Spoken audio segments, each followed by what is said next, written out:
my group of friends that I'm on here with, so they can watch and probably learn. Yeah, hopefully. Well, anyway, so here we are back in arena again. Um, we are playing the epic campaign today, which is where you take four heroes and you pit them against the whole story and all the missions that are accompanying that story. You gain items, levels, all kinds of fun stuff, and it's got puzzles and everything. It's really one of one of the really well done parts, especially for when you consider that this game was based on PvP and it transformed into um, a game that included a whole PvP and story element. It's actually pretty good. So anyway, we'll start. So this is the map of Tanara's. It's kind of split up. Obviously, it'd be better if we maybe had like a. I guess I could just copy this. But anyway, point is, this is the whole map. This is the west side, the east side, and we will be starting today here in the capital city. Okay, you guys still not seeing me? Let me check if you are on. I do not see you. No. Okay, let me launch the Windows Steam Okay. and launch this game a little differently. All right. Let Then you me. should be able to see me. In the meantime, I'll get this installing on my other computer. Yeah, we're just gonna go over a bunch of the reading stuff, so probably by the time you get there, we'll be ready to go. Okay, so there's a bit of a story here to the history of Tanaras. I don't know if we want. I mean, I guess we could go over all of this if we want to. Um, I mean, or I could kind of sum it up basically. Uh, I don't know. You think I should go over the whole thing, or do you think we should save that part for other people to read? I think you should save for other people to read. It's kind of the Yeah. main point. Main point.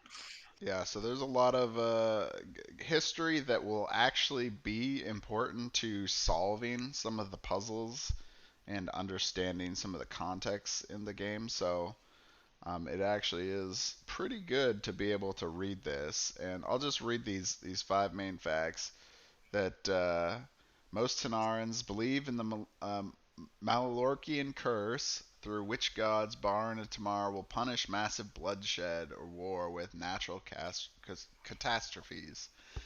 The biggest war in history was led by the creation of the wasteland, an ever expanding territory saturated with toxic gas and dark energy where various aberrations reside. The arena is an institution created by the Empire to avoid the Malorkian curse as its combat solves major conflicts with minor bloodshed. The Champion's Boon is a wish granted to any fighter who survives 15 combats in the arena of fate as, what's it say? It's, stimulum for fighters to come forward and I don't know if that's the right word to use there, to come forward and represent people and nations' interests. The Emperor commands the only army in the world, the Iron Hand, are made of magically brainwashed men captured at random from places where offenses against the Empire committed. It's a crime to gather any other large armed group, as that could result in war. So, like I said, we're just going to skip over the other stuff, which has a lot of other good history and more location stuff you can look at. And we're just going to go to the campaign. So we'll do this part because this tells us why we're playing. So what you do is the first thing, everything that's in red is stuff that you're supposed to do. So the first thing is selecting one hero. So who's going to be our first hero here? Who's the leader of the party that's bringing us all out here?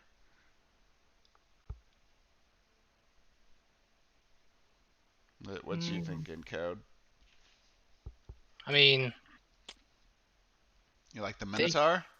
yeah. I mean, I think you mentioned in one of the other streams that he was like one of the best damage dealers. Oh yeah, yeah, he definitely is, and he's got lots of movement potential. He's definitely a fun one. to play. We could do him if we want. Let's go with him. All right. Oh, you got it. All right. So the Minotaur is going to be leading this party. You rest inside a rented cabin, healing small wounds you've gotten in your last arena of fate battle, which was easily won. A luxurious caravan stops by your front door. An emissary covered in imperial badges pendants quickly steps out and introduces himself as the sword master, Islar or Laren. But he intended no introduction. You have seen him already in some arena fights, swinging his great two-handed sword with skill that is second to none. He hands you the following letter. Respectable hero, our glorious emperor has watched all your latest arena fights very closely and was impressed with the degree of skill you've displayed. You're invited to a special dinner to be held tomorrow night in the noble hall of our capital's arena. Present this letter at the main gates and our soldier will open them for you. At the beginning, we will present you with an offer we consider to be irrefutable. We want to hire you to carry out a sensitive mission of great relevance to the future of the world and the Empire. Further details are classified and will be presented to you at the meeting. Come alone and tell no one about this. Oh man. Pretty sinister, if you ask me. Last time we built the Empire, that was Star Wars. So that's not good. Yeah, right? Exactly. I mean, just generally in a lot of games, you hear Empire, and how many times does that turn out well, right? Zero. Yeah. All right. A large banquet awaited you in the hall of the largest arena of fate's stateroom, where after dining alone, the same emissary appeared and began his speech. The emperor wants to hire you for a mission. We can pay you a vast fortune, enough for you to never have to fight in arenas again if you wish. Seeing that you raised no objection, the emissary continues. What do you know about the wasteland around the? Oh man, it's already kind of. It's a little um, messed up in the print that he did, but rumors fly, but concrete information crawls. What everyone knows is that it came about 170 years ago in the last Tenaran Great War as godly punishment to the spilling of blood around the arena, the ancient's capital of the mystical kingdom. A great fissure opened in the heaven and earth, swallowing up most of the warriors. Those who survived the opening of the crater perished before bestialities and aberrations materialized by the gods. Oh god, no. Today, it is impossible to stay too long in the region. A terrible mist spreads through almost all the territory we now call the mystical province, causing a series of strange effects to those who come in direct contact with it, such as hallucinations. What you may not know is that we've been receiving growing reports of cities being attacked by freakish monsters coming out of the wasteland. Some smaller villages are completely destroyed by their peoples destroy their peoples manage before their people manage to defend themselves. Those who live close to the wasteland border are not safe. To make matters worse, our measurements indicate that the wasteland has doubled in size over the past 100 years, and that its expansion is occurring at an accelerating pace. If this continues, we estimate that in a few years the wasteland will be twice as big as today, meaning that it will swallow the imperial capital, much of the Central Sea, and everything we call East. If nothing is done, the wasteland will swallow all of Tenaris. The Emperor's representative stands up and motions for you to follow. You enter an adjoining room where a huge map was painted over the length of one of the walls. Pointing to the excerpts of the wall map, the emissary continues the account. The Emperor has been studying the north face of the wasteland border for a long time, trying to figure out ways to contain its expansion, but with no success. Recently, though, we had a breakthrough. An independent group of scholars specialized on dragons traveled to south face of the wasteland border, and there they seem to have found an important lead to the solution of the problem. However, the content and the relevance of this lead is unknown to us, for before they could share their findings, the scholars were captured by a group of orc barbarians from Eferhel Citadel in alliance with members of the Shadow Wing, a terrorist group that wants the world to suffer and ultimately end. Although the Wastelands, through the Wastelands expansion, your mission is to travel to and I'm gonna screw up these names like this entire campaign, so everyone, strap in. Your mission is travel to Treviston Province and sneak into Eferhel Citadel to rescue as many scholars as you can from the prison. Then, using the shared knowledge, initiate an investigation aimed at solving the problem of the Wasteland expansion. Accomplishing this mission will draw the attention of the cult of the Shadow Wing, the Orcs' allies, whom we must assume have spies everywhere in the capital. If I were you, I'd only come back here after reaching a dead end, not to risk Shadow Wings putting a tail on you. Also, try not to tell anyone about your ultimate goal and never reveal that you're an Imperial contractor. Ultimately, that's the same reason why the Empire cannot send the Iron Hand for this task. We need specialists because we do not want to draw the Shadow Wings' attention. If they learn we stand behind an initiative to curb the expansion of the wasteland, they might try to sabotage the investigation. Furthermore, there is no guarantee that the orcs would not kill the prisoners as soon as we realize we have sent an army after them. The best way to ensure the survival of scholars is through infiltration, search, and rescue. Enter the citadel without being seen, kill the guards you meet, and leave the city as silently as you entered. The emissary invites you to sit opposite him on a massive oak table. He removes from his desk a parchment and a gold plaque with the inscriptions and imperial symbol, which are given to you. This is the imperial free transit plaque granted only to the most valuable citizens and merchants with a direct relationship with the empire. Present it wherever you encounter problems, such as inspectors wanting to take a look at your cargo or collect taxes, guards who do not want to open the city's gate late at night, or hotel owners that ask too many questions before giving you a room. This parchment contains a list of the most impressive heroes to have recently fought in the arena, including yourself. Research their skills and history. We think they may be able to contribute to the success of the mission. See if you already know or have fought next to any of them and choose your team. Try to make it as diverse and complete as possible. So do not choose two heroes that perform the same combat role. Including yourself, your team must have a total of 4 members, small enough to not call attention, but large enough to overcome the dangers and adversities of your mission. Whew. Recruit 3 other heroes, then then read Lava Citadel Prelude. Okay. Now we gotta pick 3 other heroes. Yeah, good. I'm glad you guys are strapped in over there because it's about to get bumpy. Um, all right, so I guess the first thing I'd ask, maybe, well, is Moxie still there? Is he there, or did Yeah.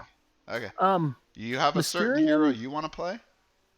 I don't know. Don't know as I care. Okay. All right. Just thought I'd check see if there was something you're hoping to play. No, Um, I not specifically. so I'm gonna throw this out there. Do we want to go? And I've done this one time before, and it's challenging at the beginning, but as you get rolling through the campaign, it actually gets significantly easier. Is picking a team that's just pure damage. Like you don't pick a tank, you don't pick a healer, you just go full, balls to the wall damage. I mean, that sounds good to me. I'm game for anything. Mysterian popped in and asked if we needed another person. Do we have 4? No, we're missing one person.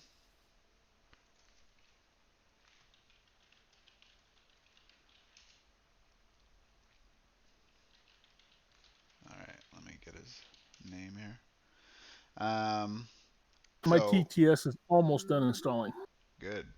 So one thing I'll mention is you can't play the Emperor in the campaign, sadly, because he is a character that already exists. So he's the only character that actually cannot be played in the campaign. Um, let's see. Lots of good options. I mean, if we wanted to go like a full, like crazy damage team, I'd be thinking. So we have the Minotaur. Vanrus would probably be a really good. Well, and so there's dangers to this too because the more just pure damage we have, the less other capability we have as well. Um, So would it be better to do? Well, if you do damage, do you want like 3 damage characters and 1 healer, or Yeah, that's what I was gonna ask. Why not do one healer and sure, we could do that. there's got to be like a hybrid healer DPS. Well, yeah, it's Ustar, the Necromancer. He's the highest damage healer. And then there's so let's see other good ones for high damage, and one that I've kind of been curious about playing for campaign is Mir because of her ability to walk through walls, and I've always kind of wondered how that actually would play in the campaign. So I'm kind of leaning a little bit towards her.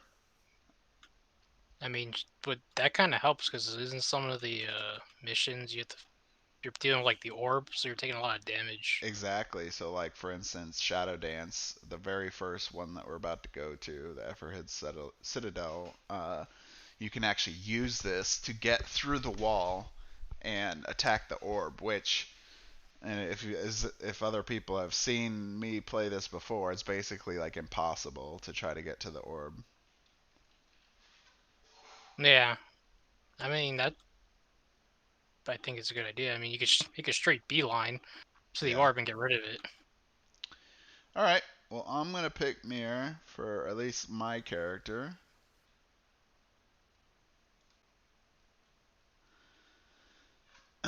Okay. Now we have two more. So we have two melee characters, so it might actually be better to have at least a ranged character, maybe a shooter or a controller. I'm leaning more towards shooter if we're going with a high damage team. Pick one for me so I get in and I'll play whatever you suggest. All right. Um,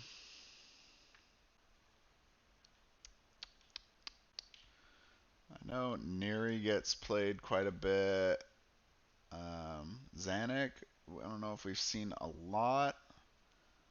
Juliet gets played a lot, so I'm kind of leaning between Averlum. And this is really more of what we think we would need more. So Averlum is a very strong AoE damage type of shooter, and Zanuck is actually like the opposite. He's a very single target damage shooter. Um, I like the wizard. I don't know. I think he Yeah, having AOE I think is kind of good because you're dealing with a lot of three like enemies at a time. yeah. Well, and I will say that the two characters that we picked so far, Mir is definitely a very single target hero, and so is the Minotaur.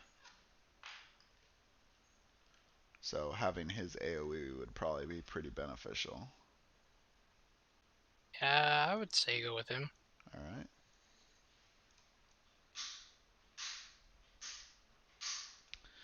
All right, one more. Where do I get my online name? It should just, I think it's just like your display name in Steam. Oh yeah, Oh, it's oh, wait, Logson's. you're talking about for logging in? No, for Steam for you guys to invite. Yeah, I think it's just that display one that comes up. But I have you on my friends list, so you should pop up if you come online. Yeah, you have me in your friends list, but what you're seeing is my Linux team. I've got to drop it. Oh, okay. Um, so we could go with a healer. Um, another Are idea, you seeing me in? which, I'm sorry, what Sorry, was that? are you seeing me in? No, No, I don't see. no. Another option I'm considering here, which he's not exactly a healer and he's not exactly a tank, would be the Archangel, Askren. the Bruiser. Mm. He's kind of a mixed character with a lot of different possibilities. But he's got a little bit of healing. He's got some tanky type abilities. Let's see. Choose an ally within 5 squares of you while you're alive. This ally is toughened and blessed. Yeah, ooh, that's pretty good. And then you get the I mean, interrupt. Yeah. I think yeah. I mean, that's a good choice. He's got some healing, like you said, but Yeah. his his main healing attack, I think, is it's only Holy Light's only one per I guess you call it a round, not round, but Yeah, with each the mission. special. Yeah. Alright, let's try it with Askren.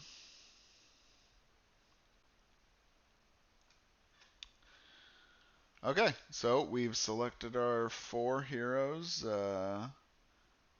Murloc the Minotaur, Askren the Archangel, Averlum the Wizard, and Mir the Assassin. Now we are going to the next part, which is the prelude. Alright. So, complying with your first Imperial orders, you head to Venitan Village, many miles northeast of Eferhel Citadel. Hold on for a second.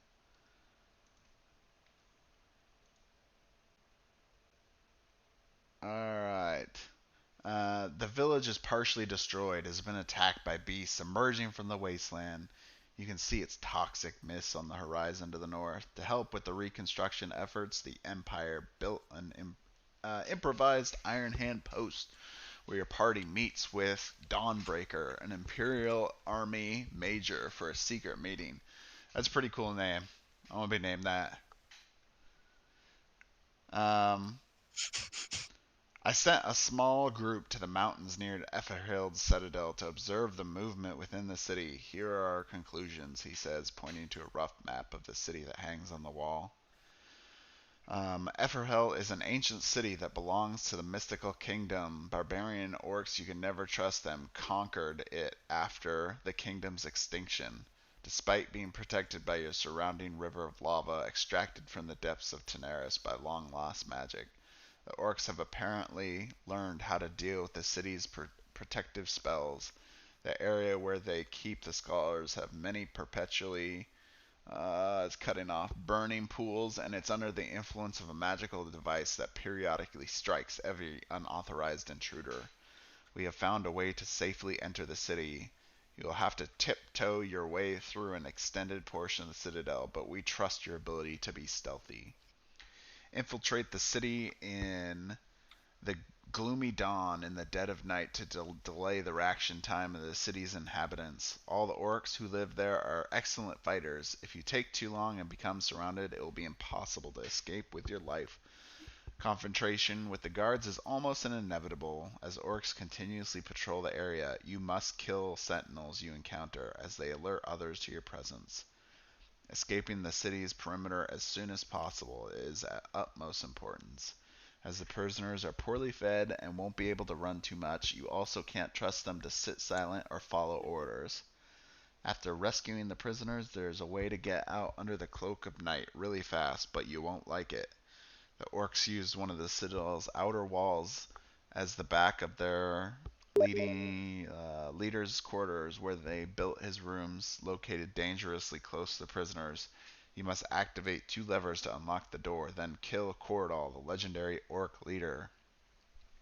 That shall delay the orcs' pursuit initiatives and give you enough time to dig a hole in the outer wall from within Kordal's quarters, without alarming anyone. If you are successful, the orcs will find out that something is wrong well after the sun rises. Sleep well, eat. Tomorrow will be a moonless night, the perfect opportunity to execute the mission. Good luck.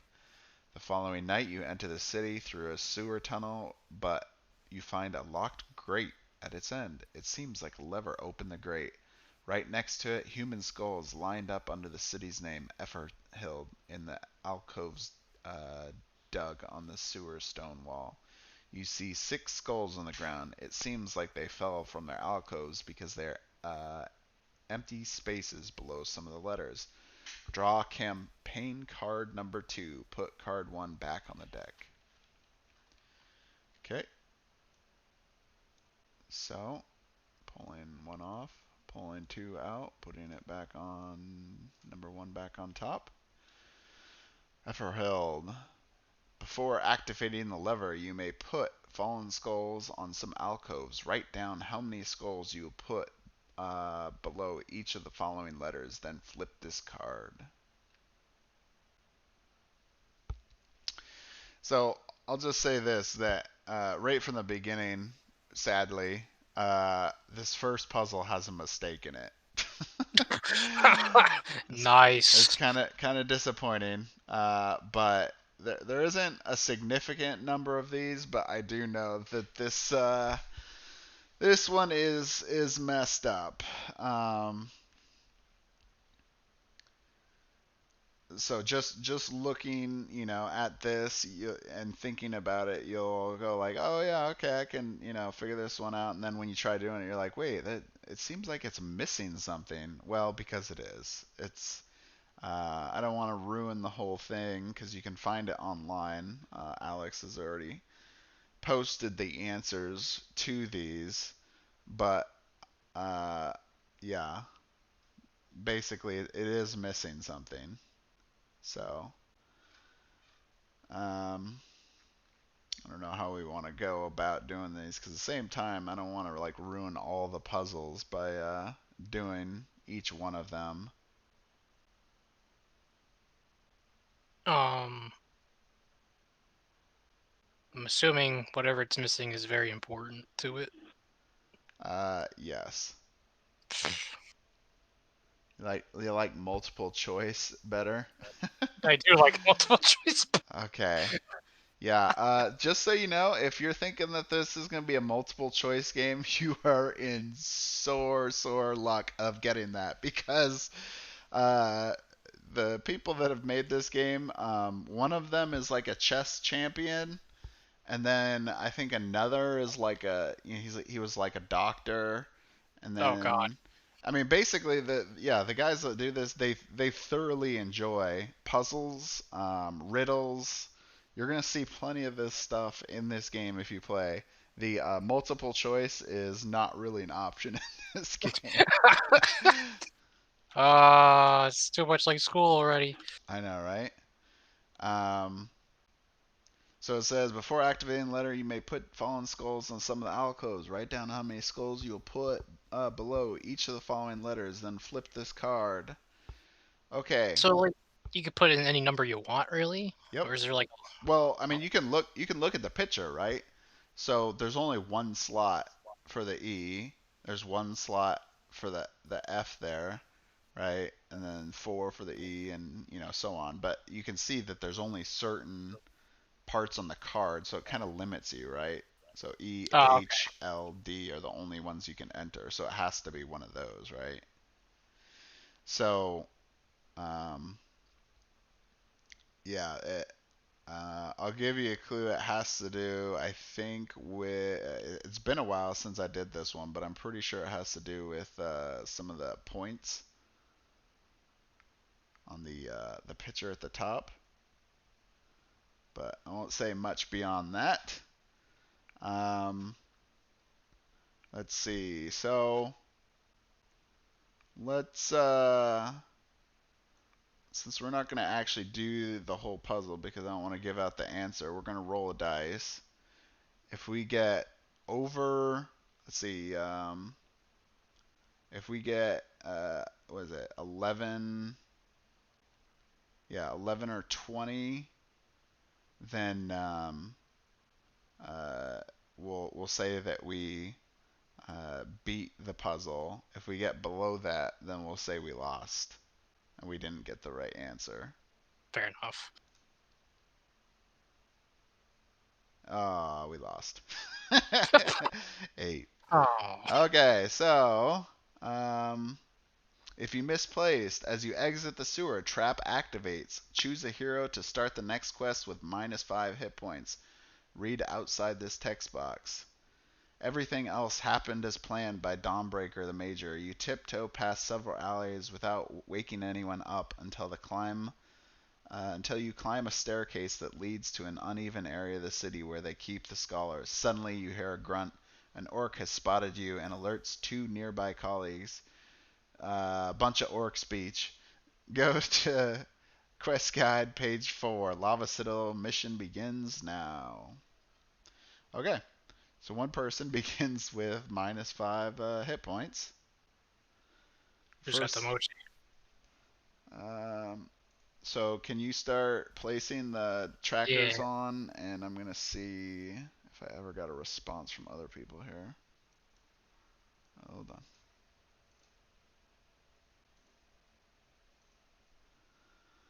All right, Moxie's on, Kind of.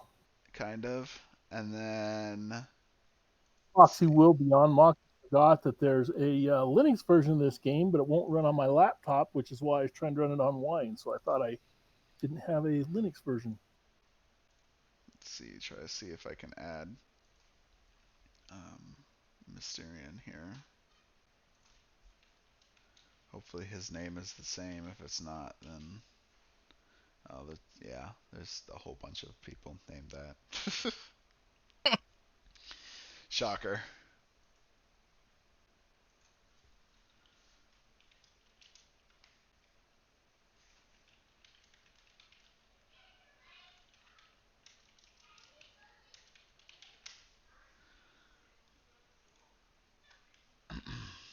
Okay, so reading the quest introduction. Orcs have captured the important scholars who are now prisoners in Eferhel, a fortress known for its ancient magical defenses. Infiltrate the citadel, rescue as many prisoners as possible, then kill Kordal, the legendary infamous leader of the orcs. Orc sentinels constantly patrol the premises, so expect a confrontation. A defensive orc periodically shoots arcane energy at unauthorized intruders, so you've got to move fast. And this is a tutorial quest, but alright, hold on for a second.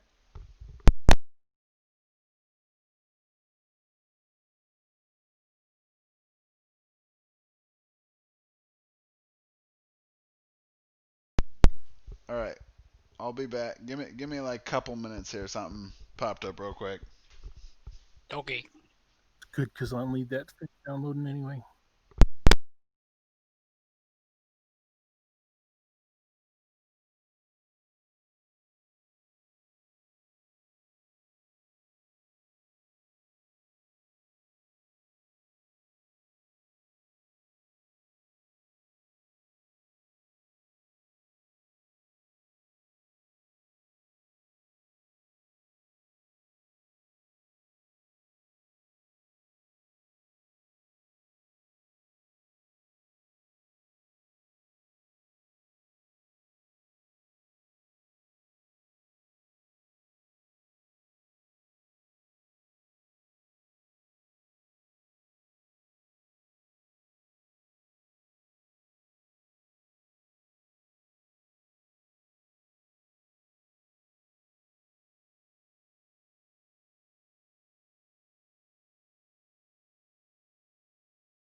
Okay, I'm back. Sorry about that.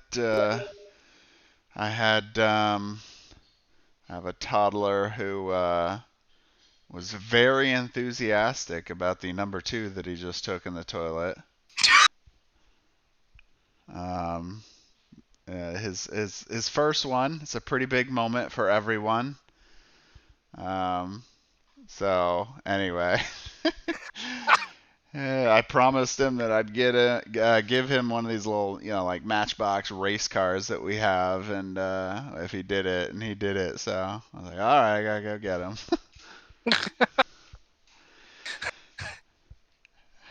Yeah, well, yeah. So the first time actually making it to the toilet this time is awesome. We've had some close calls where it was like, oh, come on, come on. And you get there, and just as we're getting there, it's like, nope, nope, didn't make Oh. it. Ooh. So, all right, well, enough about my child's bowel movements. Let's get back to the game. So the primary objective is to kill Kordal. The secondary is to rescue all three prisoners and destroy the arcane orb. And then for each surviving hero, you gain 1 XP. So we only have to kill Kordal. Usually when I play this, I can get 2 prisoners and all the heroes to survive, but getting all 3 prisoners and the arcane orb is... It might be, it's probably is possible, but it's very challenging first mission. Anybody that's playing this game for the first time is going to be very challenged to actually complete all the objectives. So, okay. Let's see. So, the arcane orb. The orb shoots arcane energy at the first hero to take a turn each round, dealing 8 damage before any action can be made. This damage ignores all effects on the hero and ends when you destroy the orb. To destroy the orb, an adjacent hero must spend a prime action. Chests regain 20 hit points. To rescue prisoners, you have to, let's see, spend a prime action. To open chests, you just use 1 movement point. And as we rescue prisoners, there will be certain event things that happen, essentially, that impact us as we play. So, all right, did you make it, Moxie? One of my Who are you? Well, hello. you hear me? Sorry, yeah. All right. All right, so you're in here. Do you want to uh, play Averlum the Wizard or Askren the Archangel?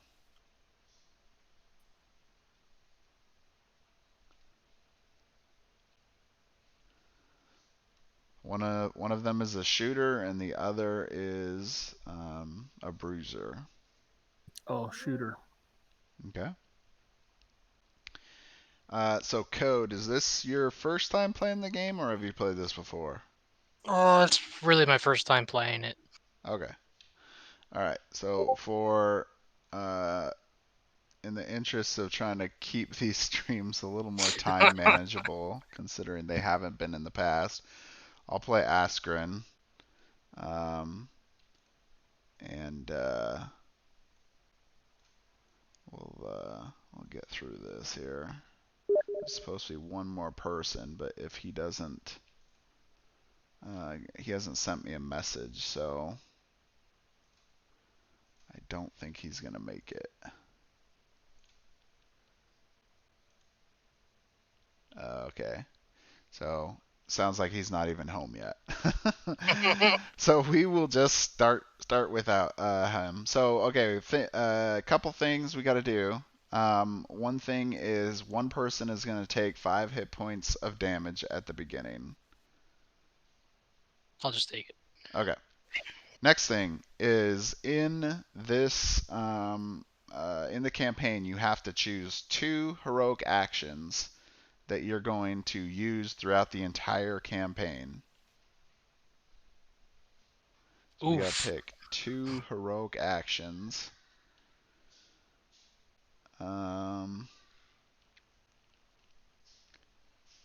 Usually one of my favorites is heroic magic, and that's because there's so much versatility with it. It does damage. You can revive somebody.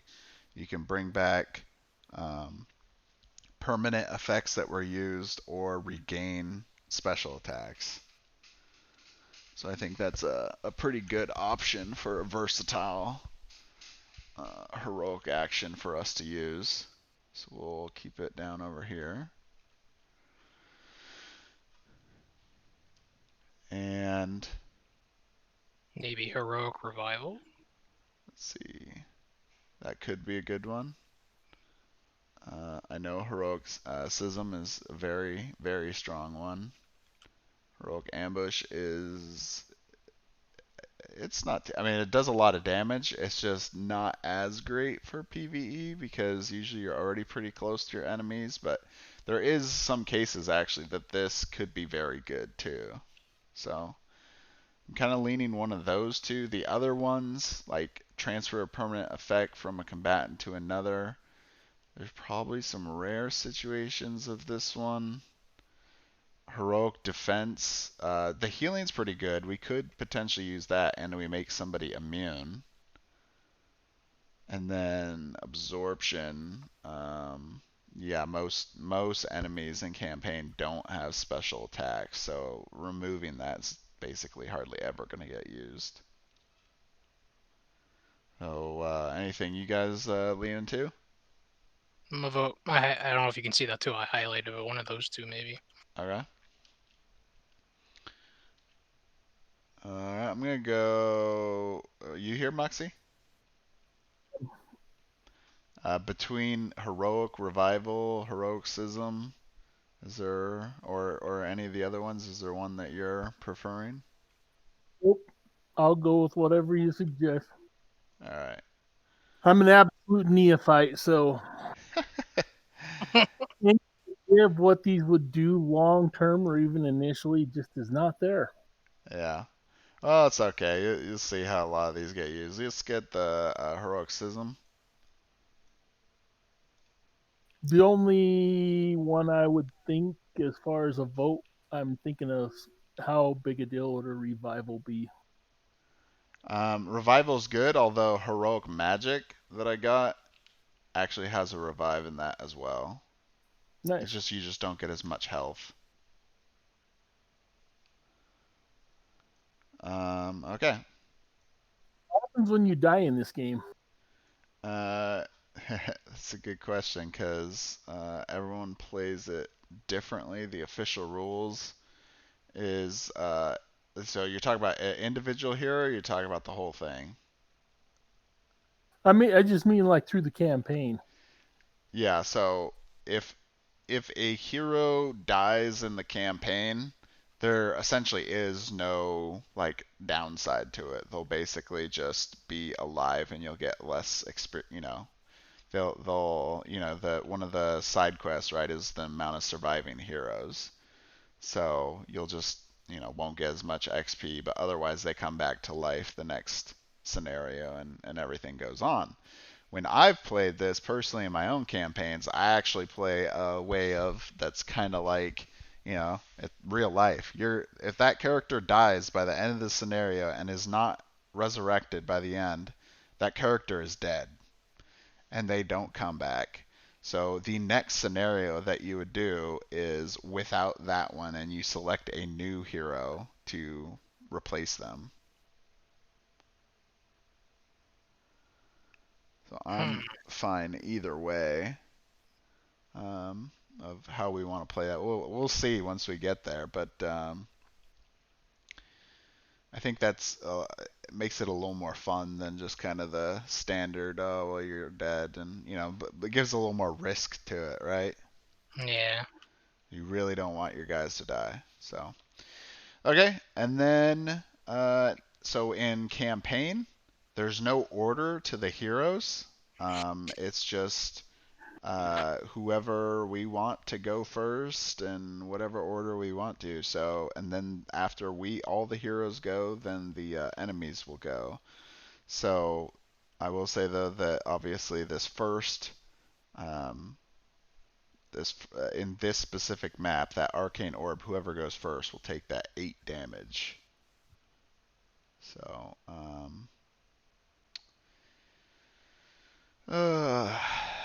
uh, since the Brute already took damage, I'm kind of leaning towards Askren going in first. So,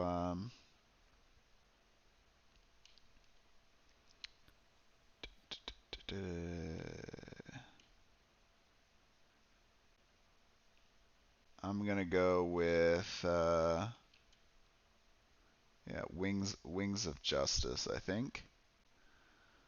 So and the starting slot here counts as like essentially one point. So you can move off of here however you'd like to. Oh wait, hold on, let me turn off the grid lines. Okay, a little easier to see. Okay, so Askren has a movement of 5, and he's gonna do 1, 2, and he's gonna do Wings of Justice. Actually, this might be a little more interesting. So I'm going to do Wings of Justice. I get the benefit of being able to move up to 3 squares before declaring my target. So I'm actually going to go. I moved 1, 2, 3.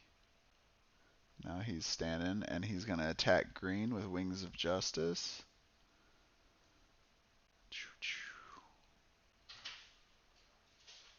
3. Awesome. All right, Starting so the night off yeah, good. we're gonna be running real well here, everyone. Strap in. um, Our cannon. what was that? Where's our cannon? Oh, that Lobo always brings in that cannon. Yeah, I see him. Good night. Yeah. Okay, so the first one is a miss, and that was on green. So green takes 5 residual damage. And just so everyone knows, you can look on the next page here, and orcs have a defense of 6. So that's how I knew that that was a miss. All right, so Askren has finished his turn, and now it's going to be someone else here. I guess I'll go then. Okay. So I had Oh, one question. I forgot to take the 8 damage here. Oops. 5, 6, 7, 8. All So I right. did have one question about Sure. so his bolt charge. Yep. Let's say I move up to the green guy Mhm. and I before target choice of he can move back 4 and still does the damage, or it has to still be next to him. You have to end the turn adjacent to him. Okay. Gotcha. But what you could do is instead of moving him up there, Hmm. well, actually, really the better situation for your character would be. Oh wait, never mind. We're a little bit short, but he could still benefit from this one. You stand Hmm. here and then do 1, 2, 3, 4, and attack green. and you get the Okay. benefit. All right, so I'll do that. All right. The only downside is we don't get brutality, but that's okay. All right, so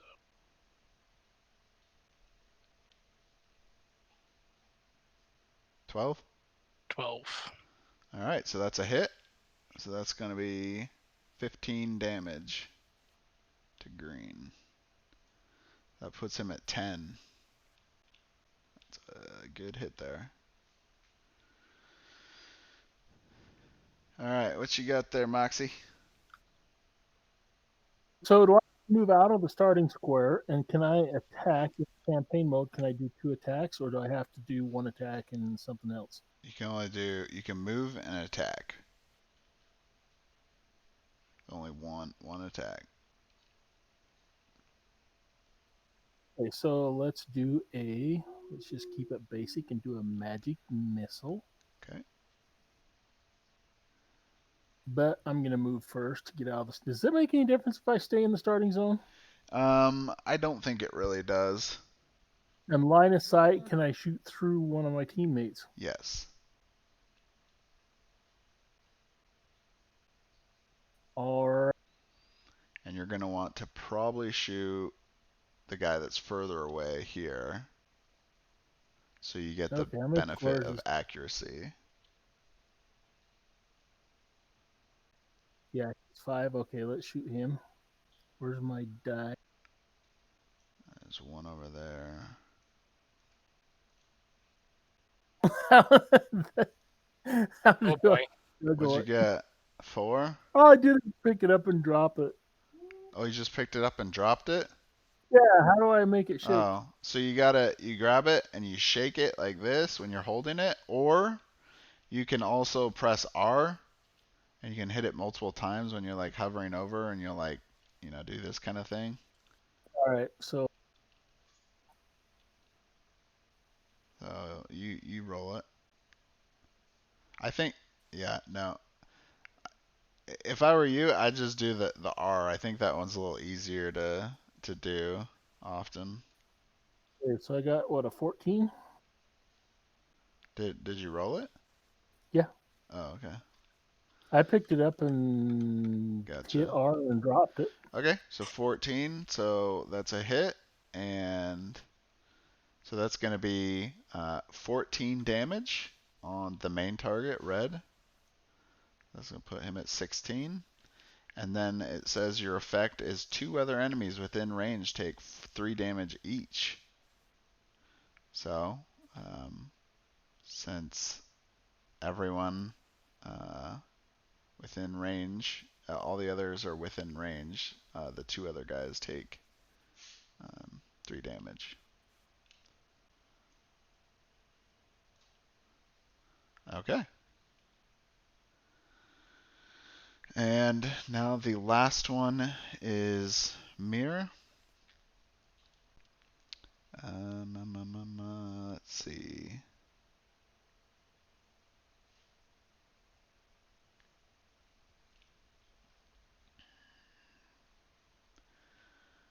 We should probably just try to kill off at least one of them. So I'm going to do ambush on green. 1, 2, 3. And then ambush 15. Alright, so that's going to be a hit, which will kill green. So you place his token right here where he died. Whoop. And then it says you lose all movements. You may move up to 3 squares after striking, but you lose all movement points not yet spent this turn. So 1, 2, 3. Okay. All right. So that's the end of the hero's turn, and now it will be the enemy's turn. And they're going to attack the closest target with the lowest health. So let's say we're going with red. That's going to be He's going to attack Askren.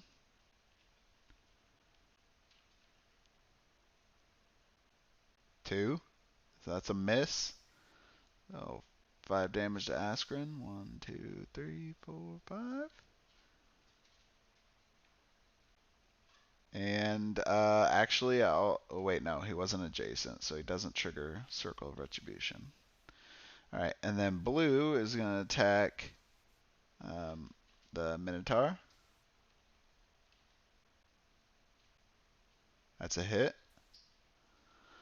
So his attack is Furious Blow. That's going to do 12 damage to the Minotaur and move the target 1 square towards the nearest lava tile. Oh, so he's going to take 12 plus 4 because that throws the Minotaur in lava. So, alright, so he's just 40 So he, and takes yeah. another 4.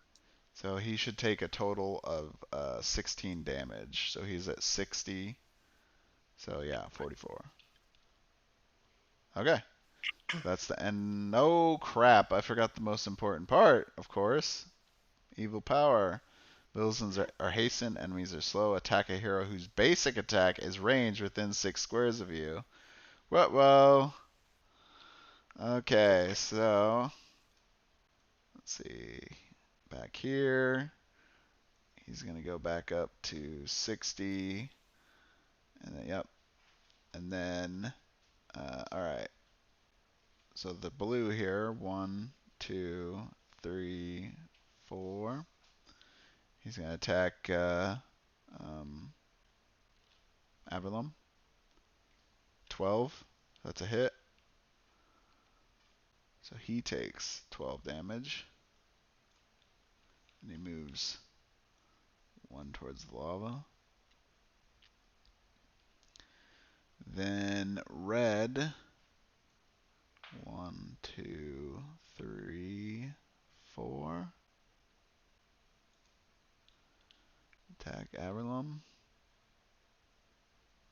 And that's a hit as well. Alright, so that's 31. And Avalon moves 1 more to the lava. Whoop. If he does not tripping on everything. There he goes. Alright. So now we have successfully done the right thing this time. Okay. I like the first round, the first way you did it better. Where your character wasn't getting his face pummeled? Yes, very much. Yeah, it is a pretty good one. I give him that. Alright. Who wants to go first? I will vote that. I'm thinking it shouldn't be Averlum because Averlum, he's kind of locked in right now, so he can't do a sidestep without inciting a reaction attack and be able to still make his attack. Oh, that's crap. Yeah. I could probably attack the red guy, though. Yeah, so I'm thinking, let's see, 1, 2, 3, 4. Actually, another idea you could do is if you do bull charge on blue and you end right here, 1, 2, 3, 4, you'll get your bonus and you'll trigger brutality because blue doesn't have anyone adjacent to him or any other no other allies. So you would do a total of 19 damage. Okay. Let's go with that then. I mean, does it matter though? Like, there's no benefit because technically the red orc is mobbed. He is mobbed right now, so he is going to be a little easier to hit. That's true. But it also won't kill him either with your attack. Alright, so let's go with bull charge then. Okay. Oh, and you take 8 damage. There you go. Since you're So how do we track Oh. the damage taken to the enemies? Their health tokens are on here. I rolled a crit 20. You did? Yep. Oh, nice. All right, so that's the 19 that I said before plus 5, so 24 damage. So that's and wait, let me just make sure. Yeah, it's reckless blow that does the even more. So 24 damage to Blue, which will leave him with 3 health. That's awesome. Oh, did someone have to take 10 damage because of the orb? I already did it. It's 8 damage, and you took it since you went first. Okay. So I'm kind of thinking Askren doing. Let's see. I guess he has taken a little bit of damage. I was thinking of trying to. I mean, I still could. I could either use Wings of Justice to get a little bit of healing, or I could do Exalted Strike and gain 10 hit points for um, our mage, who's already getting beat up pretty good. You do realize that the Wings of Justice is the name of an attack from Kung Fu Panda, right? I mean, it's such a cool name. Why wouldn't they call it Wings of Justice? I mean, the Wings of the Panda. What about that one? I'm just gonna go with Wings of Justice. 1, 2. I'm gonna move here. So green. Since he was killed the last turn, technically we can't pick up his token. It technically goes away at the end of that last round, so we won't be able to get that. But all right, we'll do Wings of Justice here on red. 19. That's a hit. That's going to be 10 damage. That puts him at 6. And you are protected, and you are an ally within 5 squares, regains 3 hit points. So 3 hit points for the wizard, which will put him at 34. Okay. And then I guess we'll just try to do ambush here with Mir. 1, 2, 3. Actually, I can't do there. 1, 2, 3. Oh, Can't be there either. there we go. All right, the Mir's gonna do ambush. Oh, come on. 2. All right, so that's 5 damage, which leaves red with 1 or 2. No, 1. All right. So I was hoping that we were going to be able to kill red off of you, but it looks like it didn't happen. So, Okay, question. yeah. Last. On my little accuracy thing, it says effect takes 4 damage. What is that? So that's your passive. So when Well, yeah, you but who takes the damage and when does it apply? so it applies. So it says hit a target from at least 5 squares away on the first hit of your turn. So that means if somebody that you're attacking is at 5 or more squares away from Averlum, Oh, then you then I will get the trigger the 4. effect of dealing an additional 4 damage to that first target that was hit. Gotcha. Okay. So if you do like an AoE attack, which he often does, the first person that you did your attack against will be that person. So Okay, it doesn't really matter which one to take. So arcane blast, all combatants in a 3x3 area, but the other one is going to take 3 damage if I hit anyways. Anybody within yeah. whatever. Let's do a magic missile. All right. So you're gonna incite a reaction attack from red. So we're gonna do that real quick. Oh, 20. That dice is rigged. I know, right? So their basic attack is a 7, so plus 5 to that is 12. And here I'm trying to heal you up, and look what's going on. You're not doing a very good job. I know, right? Okay, so now you get to do magic missile. 9. Alright. So that means red will take 10 damage, which kills him, obviously. And then 3 damage to blue. Yep. That kills both of them. Alright, so now that you haven't actually done your movement, you can pick up these flasks. That's what these represent. Okay, So, how do I pick them up? so you use one of your movement. You have a total of 5 movement. So you say, okay, I'm picking one up. And here you go. So you got the potion of haste. And then now you have 4 more movement. You can either move over there and try to get another one, or you can move to the first prisoner. Oh yeah, no, let's do that and pick up the other flask. I'm gonna be greedy. Okay. So 1, 2, 3. You can only hold 2 anyway at a point. So, all right, angelic tears. All right, you have 2 more movement to spend. So I'll probably just moving up here. So when do I get to use these? You get to use them when you're on your turn. You can flip the special token and use one of these flasks. That was legal, right?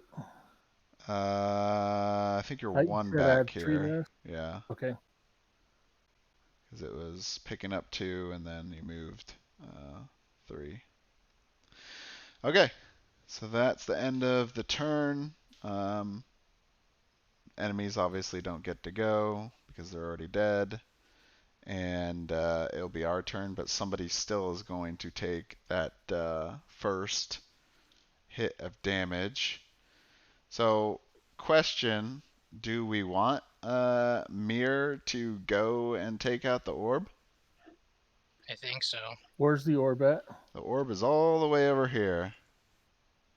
How the crap do we? There's no like teleport things like in the other one. So no, there isn't. So the workaround for this is Mir would use her special ability Shadow Dance, and it gives her a benefit to move up to 8 squares before declaring the target going through barriers, obstacles, and enemies.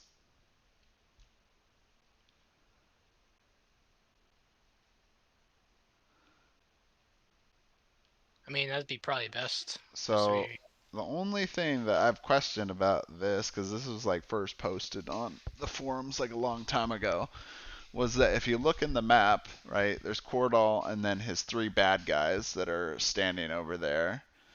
I'm assuming that because the doors aren't open, they don't actually spawn.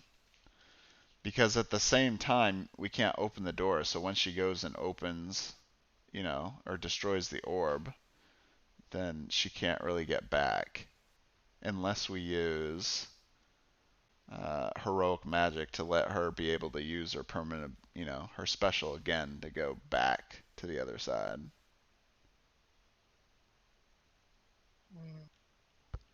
Sure.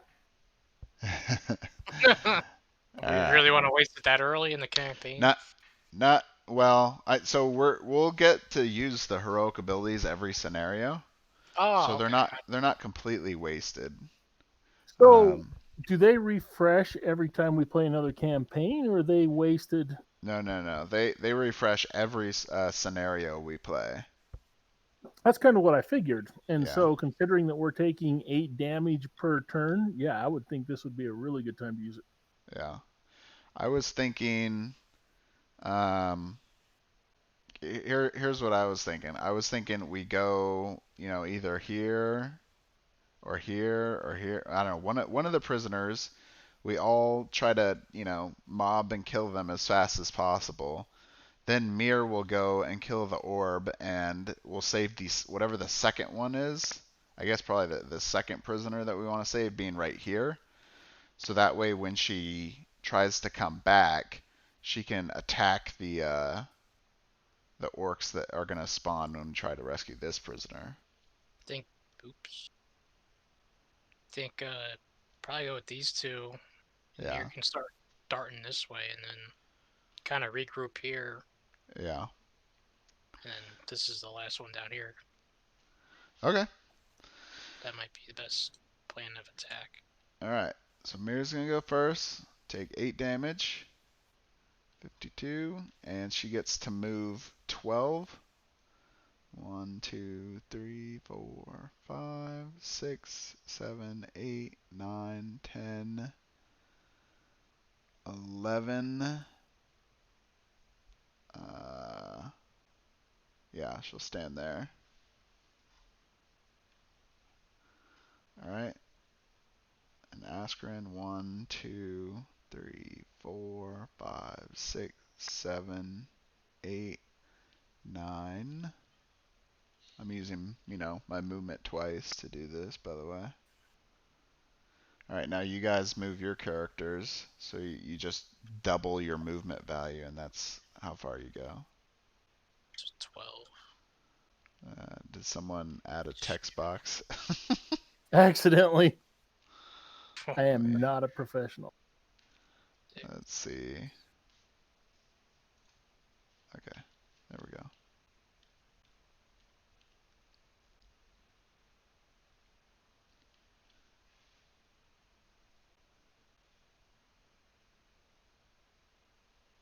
Where was I? Right. Yeah, you were there.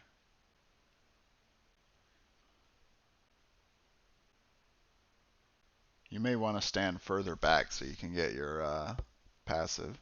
There you go. Yep. Okay, I was planning on it. so now we're at the next round here. Um, let's have Mir start the turn, so she'll take 8 damage. 1, 2, 3, 4, 5, 6, 7, 8. And then she's going to use her prime action to rescue the prisoner. And oh no! Orcs! Who would have guessed? You have to spawn the orcs within 2 of where the chest came, or the prisoner was rescued. So go there. It's 3 orcs. We get to choose. So um, yeah, that's within 2, and then one more here.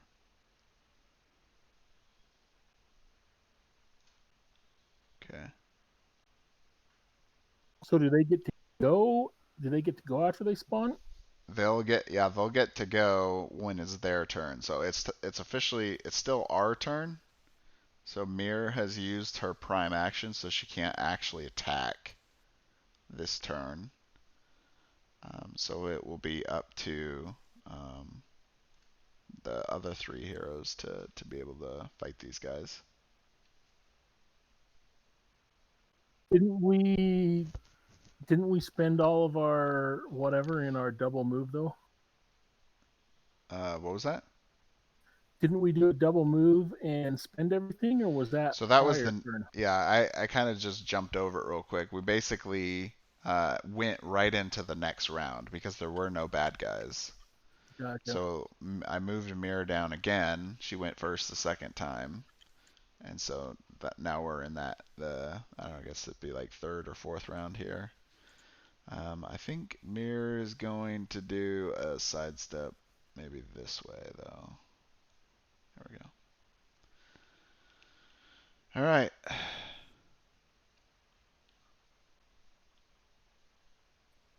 I will go, Okay. and I'm going to do Arcane That Blast. sounds like a good idea. A little arcane blast right there, and just hit all 3 of them.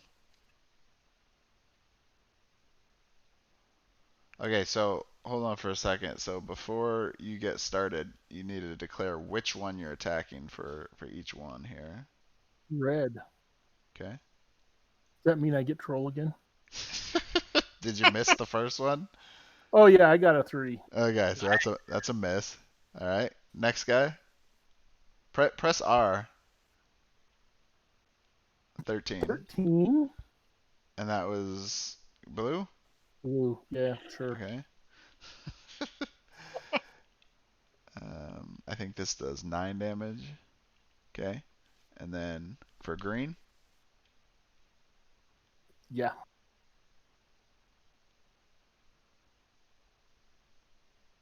15.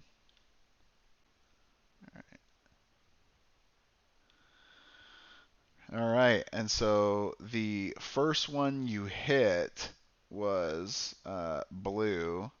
So he's going to take that additional, let's see, one, two, I'm only three. 4 away Oh, from he's only him. 4 away. Never mind. So I guess he will not be able to trigger the passive. It's okay. All right, what you got there, Mr. Minotaur? They're gonna walk up to this guy, the blue guy, and do reckless blow.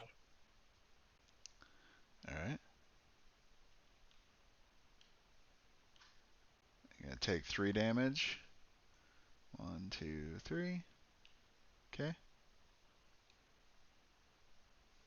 Roll. Roll it. That's a hit. That's be 16 damage to blue. That puts him at, is that 5? It's a good hit there.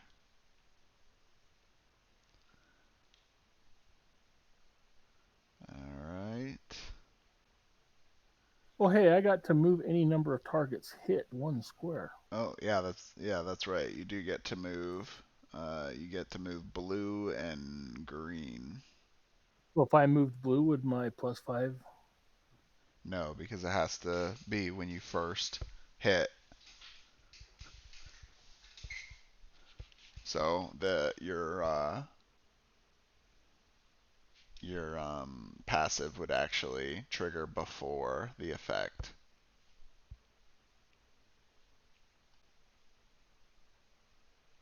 Hidely ho, nerdarinos. Okay, so did you want to move them? Nah, not unless it benefits us. Um, yeah, I If don't it think we benefits us, have. I'll move them. I mean, not. Yeah, let's move blue 1 away. Okay, over here or Blue the other way, this way? 5 away. Yeah. Okay. So I can arcane blast again, and whoever I hit Well, they're gonna get to count. move on this turn. It better not be towards me again. Yeah. All right. Those So now greedy buggers. Askren gets to go. Um. It might almost been better not to move blue. Maybe you want to move green where blue's standing, so that Sure. way Askren can Well, kill actually, him. hang on. There you go. Yeah, you can do that too. Just move him here Top. as well. Come on. His base is way too big. There we go. Alright. Askren's going to do Wings of Justice on blue. Wait. No, this doesn't help because we needed blue closer. I mean, I could do Exalted Strike instead. That would work too. Let's go with Exalted Strike then. So I'm gonna Exalted Strike on blue. I got a range of 2.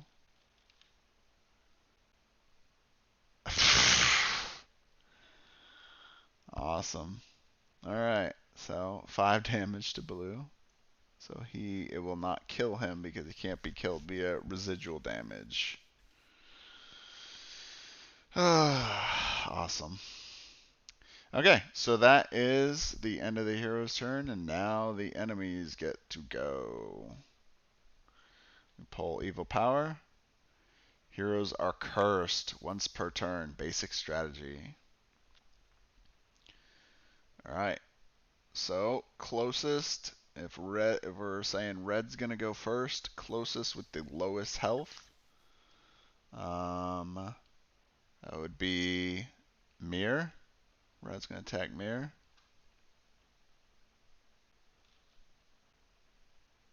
Oh, come on. 20? Really? Yo, why do they keep rolling 20s? Because they traded me for. They traded my good rolls for crappy roll me, apparently. Okay, so that's 12 plus 5, so 17 damage. Oh, 4, and then 14, 15, 16, 17. Alright, and then they're going to try to move her over here, one closer to the lava. Green is going to attack the Minotaur. 6. That is a hit because he has equal defense. So that's going to be 12 damage. And Minotaur gets 1 to the lava. And then what do we got? You said 12 damage? Yep.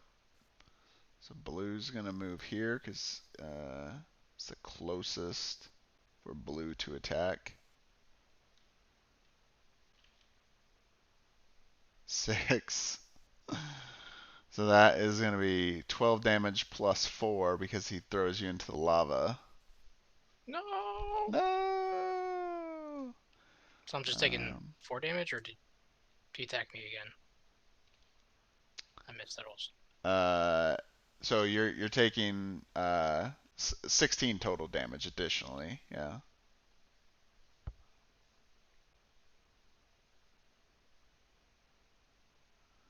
Okay. And mirror is upside down. Awesome. All right. So now it's the hero's turn again.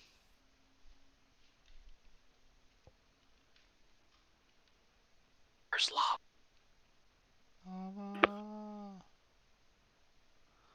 All right. What do we want to do here, guys? I We said get keep going with the one with the most health. Well, well. Definitely, you should do Arcane Blast again. I was thinking Oh about yeah. using Trample. Because I could walk through all 3 of them and do Trample. Let's see. In a single direction. So yeah. You'd have to move here and then do trample this way. Yeah. Do I take more damage if I walk? No, you only Okay. take. You've already taken your lava damage, so unless you move out and Stay move there. back in, Okay. or end your turn there, you'd take damage. So I think we should. So, I think we should start with Avalon the and arc, see, yeah, because where we're he's at got, from there. or you should start with the Archangel, because he's got whoever's first has to take 8 damage, don't they? Because he's still got the orb. Um. Oh yeah. Yep. That's a good point. Yeah. I forgot. All right. So 3, 4, 5, 6, 7, 8. That's what you call millennial math. Hey! I think, yeah, I think this might be a good time to use celestial armor on somebody.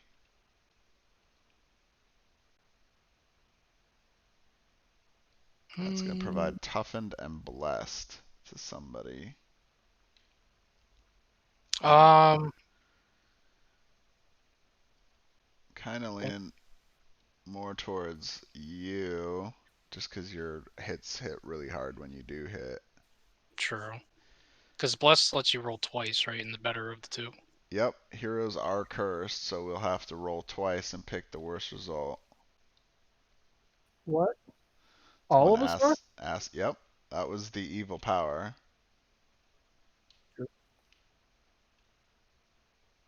So, but cursed only affects primary attacks, so it won't actually affect celestial armor. So I Is think. that celestial? What Is was that that? celestial armor the rest of the turn? Or, sorry, the rest of this. This round. Well, Mm-hmm. just It's a Or is it permanent. just? It's a permanent ability, so whoever gets it will have it throughout the rest of the scenario. ooh. Yep, it's pretty good. So I think I'm gonna do celestial armor against red. Dumb question. Do you have Um. to roll for that? Oh, really? My God. For a second, I thought you were playing Zunt. He always rolls bad. I know, right? I don't know. My rolls have been such crap recently. Oh no, they're really good when you're rolling for the enemy. Yeah, that is very accurate. So red takes 15 damage, and that card is expended. All right. Sad face. Wah wah. Yeah, I was gonna ask, is it a good idea to use that when we're cursed? Celestial armor. Well, yeah, to roll for it. Did you have to roll twice, or So is that only on attacks? no. So if you look up here on the conditions, you'll see under cursed it says applies only to primary attacks. So celestial armor is a special attack, not a primary attack. So it's actually not impacted by cursed.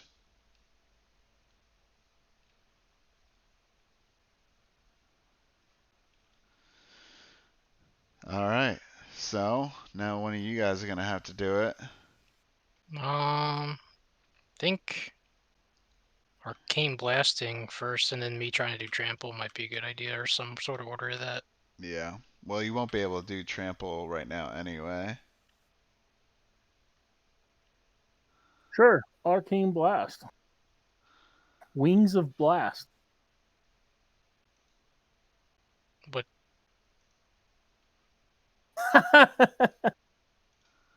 Okay, I got an 18, so I got to roll. Oh, you rolled it off the side. So who was that on? Red? Yes, red. Okay. And the second one is 13, and So it hold was on. on red Oh, too. you rolled it twice already? Well, I have to roll twice, don't I? Yeah. the 13. Okay, so you got a 13. Yep. All right, cool. So that still Wait, hits. he gets a damage plus effect. And he's 5 away, so he gets an Yep. extra 5. Yep. And No, what do you we get want to... extra 4.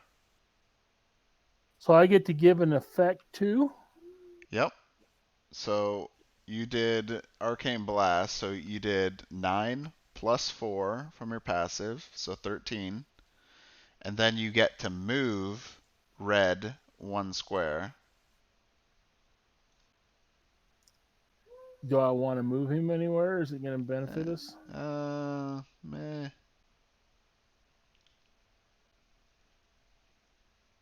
I don't know. Maybe not necessarily. I'm going to move him there because that's 4 squares, which allows him to charge, right? Or whatever it's called. Um, yeah, but he wouldn't be able to move through the enemy unless he's doing trample, which I don't know if he was actually planning to do trample. So hold on. Let's finish yours before we worry about his thing. So you did arcane blast, so that means now you get to still attack green and blue. Right, but I get to apply an effect. Yeah, you already did. What did The, I apply? the movement of 1. No, hang on. I thought that was separate. Nope, that's the effect. You can look. Oh, So the you. effect is I get to move 1. Yep. So if Okay, you. I was thinking I got to pick something off this card. Oh, that's conditions. Okay. Yeah. No, if you look on the card that you're using, that'll be pretty easy to figure out what exactly you get to do. So it says the 9 damage per hit, then plus effect, and then it tells you effect 1, you may move any number of targets, hit 1 square each. Okay, I'm attacking blue. Okay? That, hang on, does not roll at all. Ooh, 20 though. All right. I was gonna reroll till I saw the number. So that's actually good because a good thing that wasn't your first roll because curse only applies once per turn even if the attack has multiple strikes. So your 20 Nice. still counts on blue. Now the Sweet. sad thing is blue had 1 health. Aw. So kind of a little Okay. bit of a waste, but that's okay. All right, and now green. All right.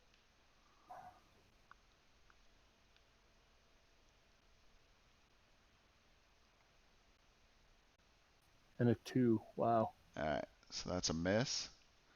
If those two could have swapped places. Yeah.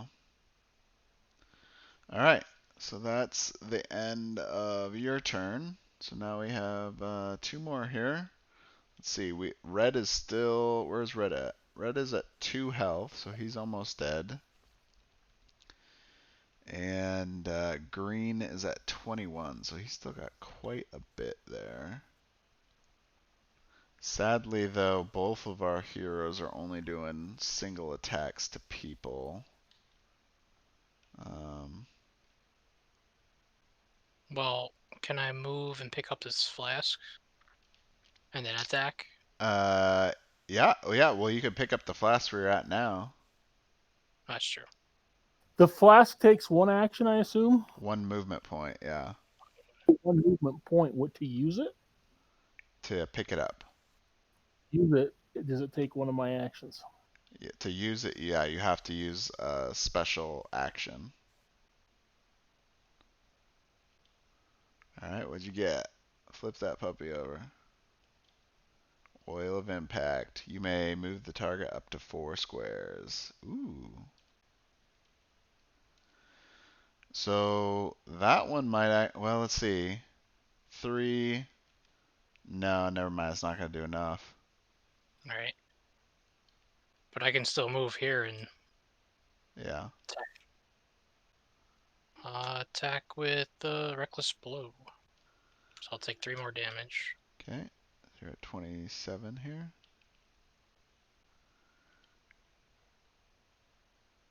6. And that Yes. matches their defense, so that's a hit.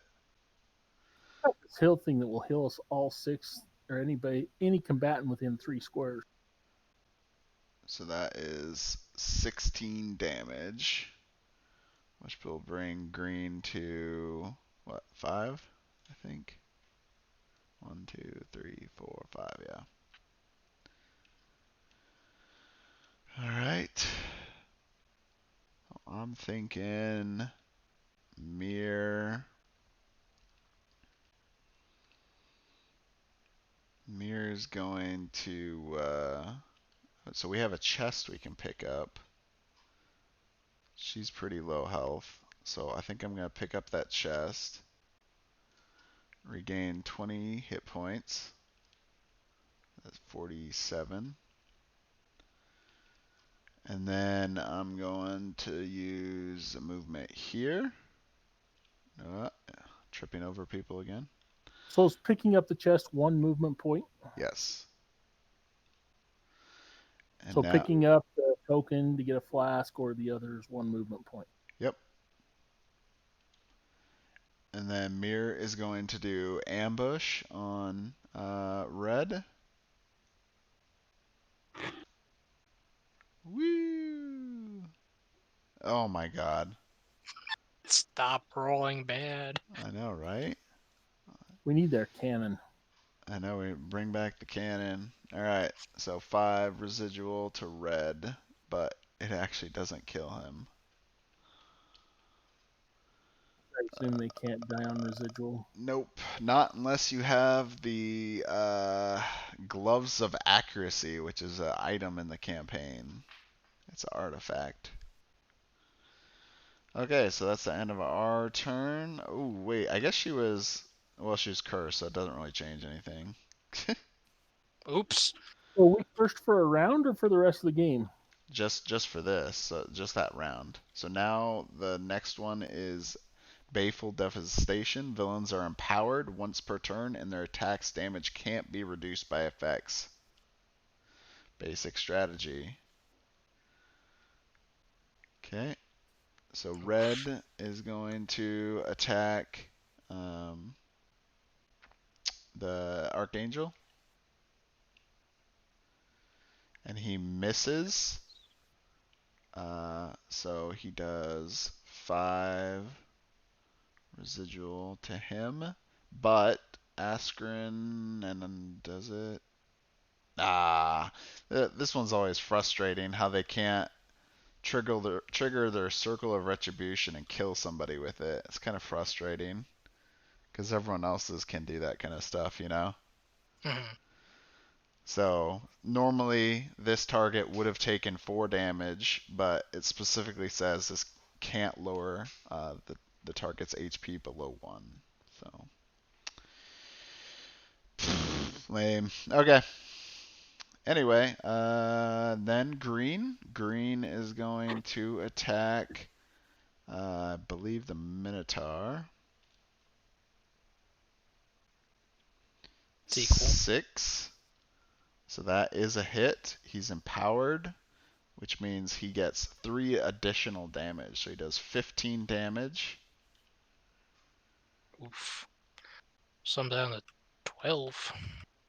And he knocks you into the lava. Oh my god. The lava, no. So 4 You're down to more. 8. It's not going so well for our team captain here. Team captain's a little asleep at the wheel. Team captain is not doing some great. Okay. So now it is the hero's turn.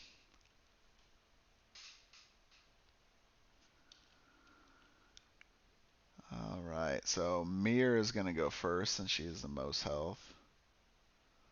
Oh, what's she at? 47. So that puts her at 39.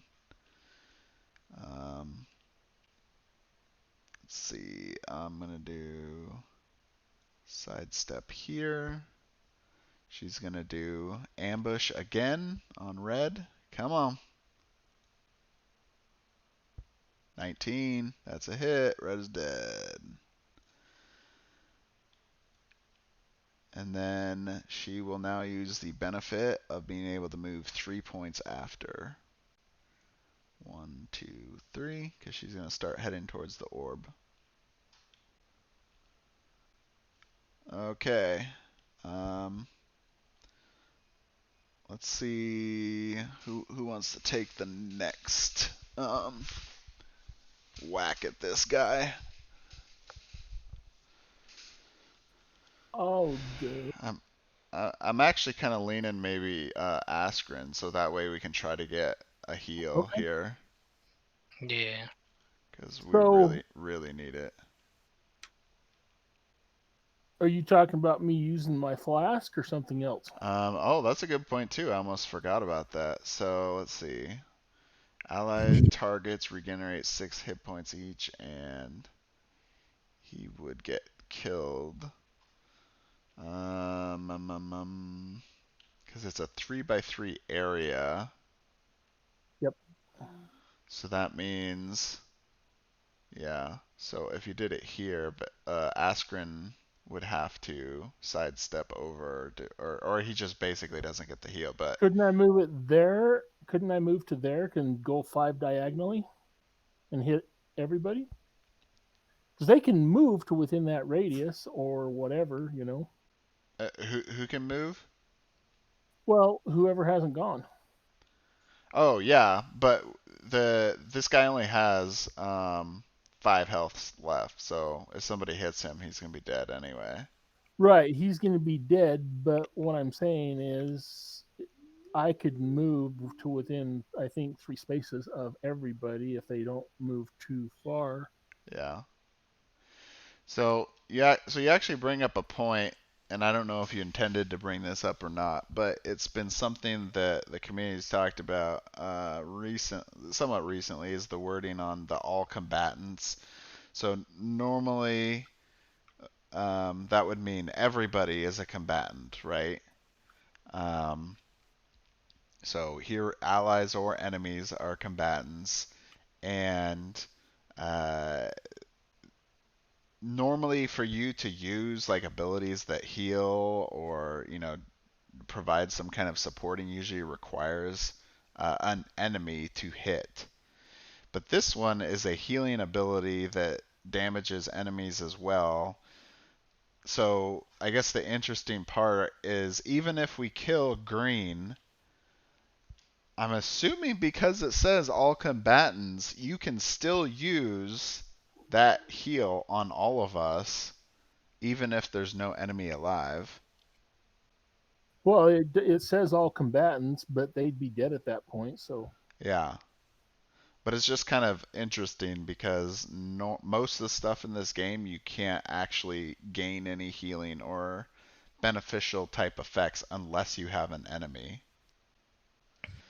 But anyway, we can I'll have Astrin go, and then we'll have Averlum do that angelic tears next.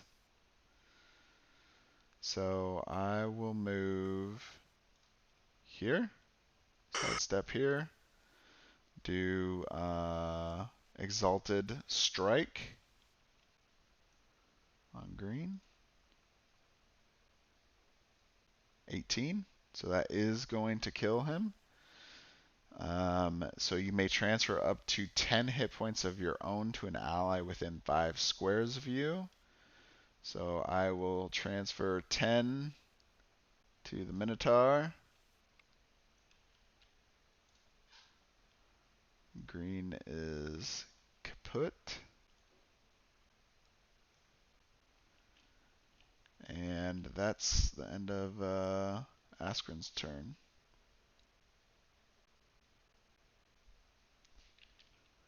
So now we hang on. got... Can I target myself? Yes. So if you move up and basically do it like right on top of us, but you... So where were you? You're That's here? 3 for everybody. That was 5. I was right here. 2, 3, 4, 5. Well, you can't. So you can't hit everyone. If you shoot it right here and you're standing right here, then 3 of our heroes will get health. If I target myself, everybody's within 3 squares. So it's an area effect ability. So all combatants in a 3x3 area. That means 3 this way and 3 this way, Oh, with so where do I? the center being the area that you're hitting. So for example, you stand Oh, here, okay. you I just stay thought it was here, anybody within 3. and then Yeah. everybody here gets healed. So that's still 3x3 right Yep, there, that would right? work too. Okay, so let's use it there, and Okay. then we'll all get. You still have to roll though for Oh, I each have to person. roll. Yep. And we use a special token for this. That did not move at all. What'd you get? And who are you doing it against too? Or whoever doesn't need it the most. Okay.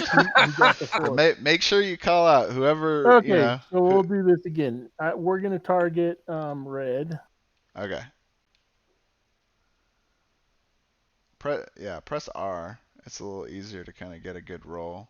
All right, so 16, so that's a heal, so that's 6 more health for the Minotaur.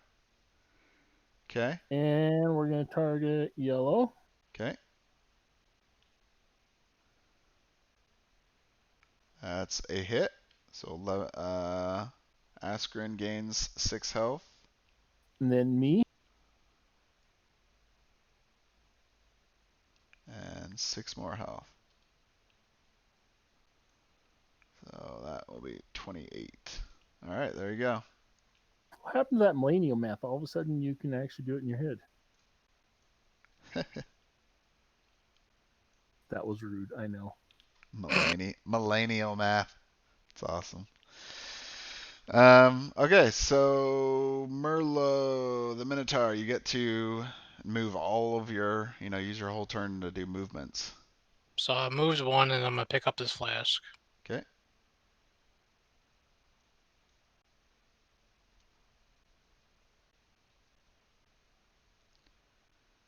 All right, what'd you get? Elemental Essence. All enemies in a straight line. Hmm. Good. So just put that over here. And then, so I still got 11 more movements. So I'm gonna That's go right. 1, 2, 3, 4, 5, 6.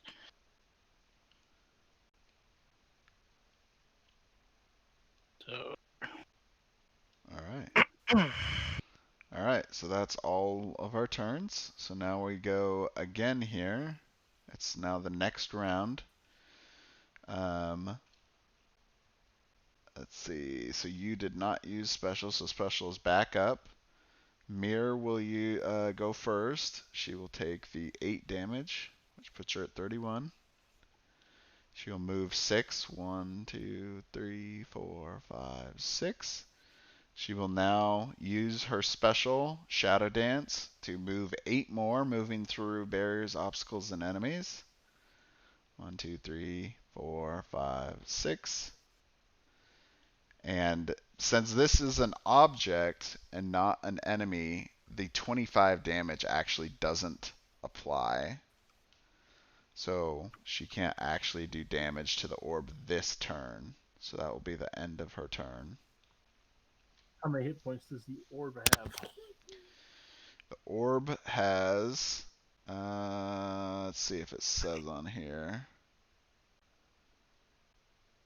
I think you just spend a prime action. Yeah, it doesn't even have health. So, alright, so that's the end of her turn. So who else is low here? Yeah, we're going to need to get some more health here soon. This is gone. I can pick up the chest first, right? You don't have to go to the prisoner first. Yeah, that's correct. Okay. You want to go? Pick up the chest? Yeah.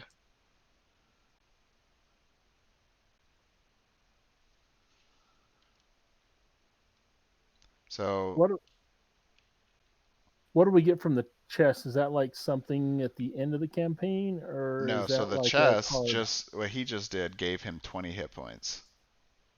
It heals him 20. So now he's at 43. Oh, that's right. I remember that happened last time. Yep. So he's getting healed up pretty good, which is very beneficial right now. We're all pretty low. Alright. Askren will move the 10 he gets. 1, 2, 3, 4, 5, 6, 7, 8, 9, 10. Alright, now you get to move up Averlum. One thing to note too, this second event, when we rescue this prisoners, heroes cannot make attacks from 3 or more squares away.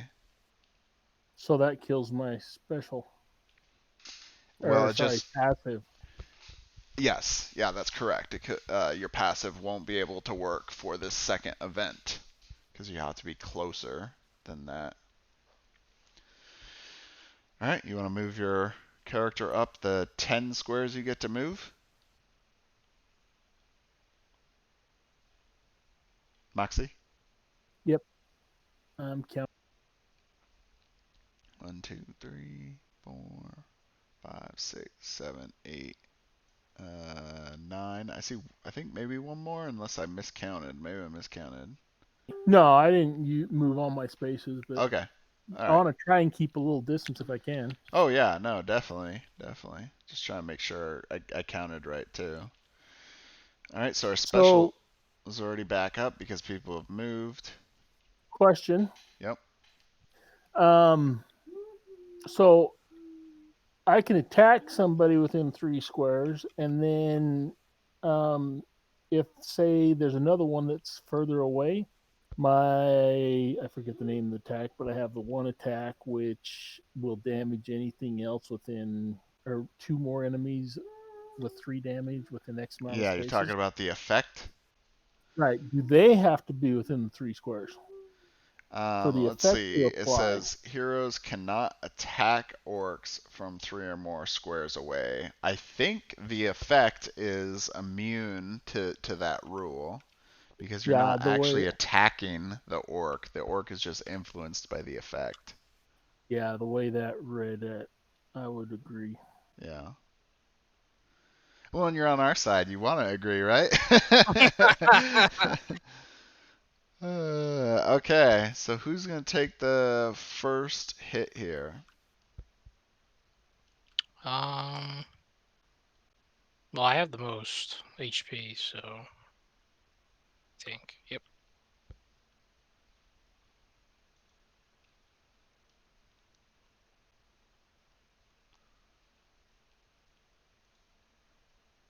So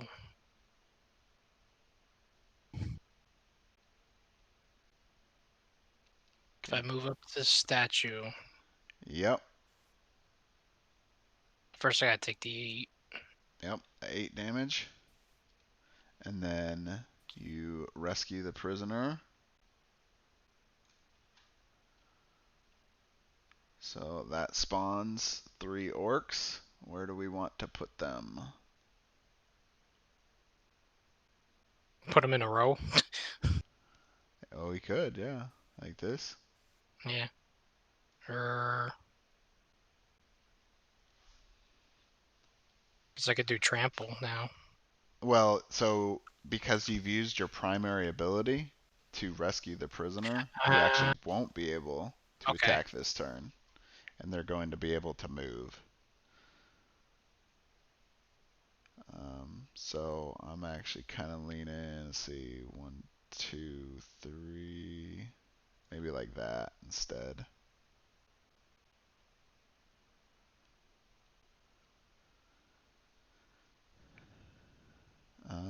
Okay. So you've gone. Mir is going to use her primary ability to destroy the orb. The orb is now destroyed. And she is going to just move here and basically. Well, actually, now that I think about it, so I put Kordal here. He's technically not on the map yet until we open this up. So I could do this instead. 1, 2, 3, 4, 5, 6. So she's going to come down here. And we can just try to. I mean, if you guys really want to, we could try getting the third. I don't know if we'll, save the third prisoner. We could potentially do that too, but I think we're getting low on health here. yeah, we are getting kind of low. Yeah, that's So what I was gonna say. I think we just need to. This is why this one's so hard to do. it's more of an So hard. endurance. Yeah, it's an endurance fight for sure.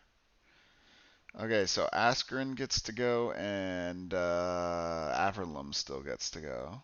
So do you want to do Arcane Blast, Averlum? Sure. You're gonna have to move up 1 if you want to hit Blue though, 'cause he's just outside of 3. Hang on. Let me go.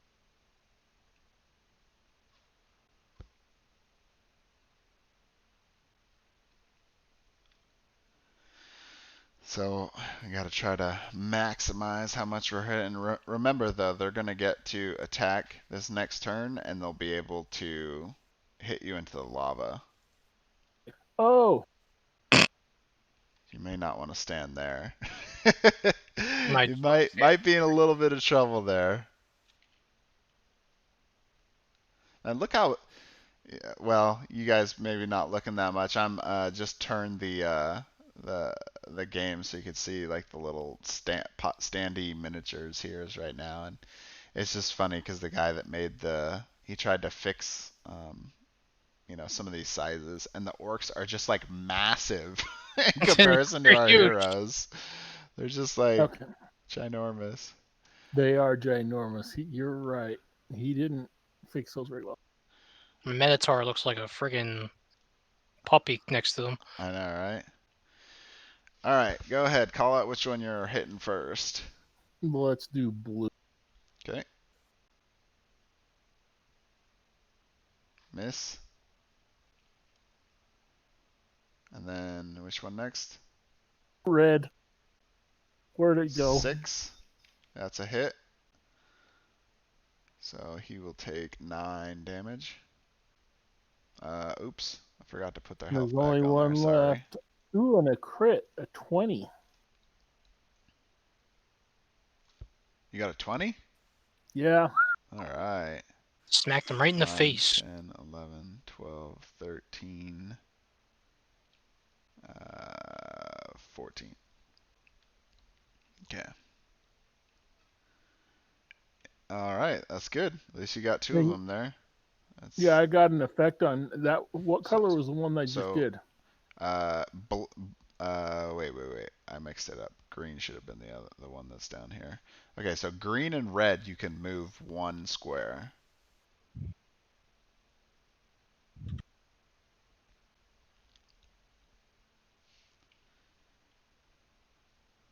All right, I'm happy. Okay. And now Askren is going to go.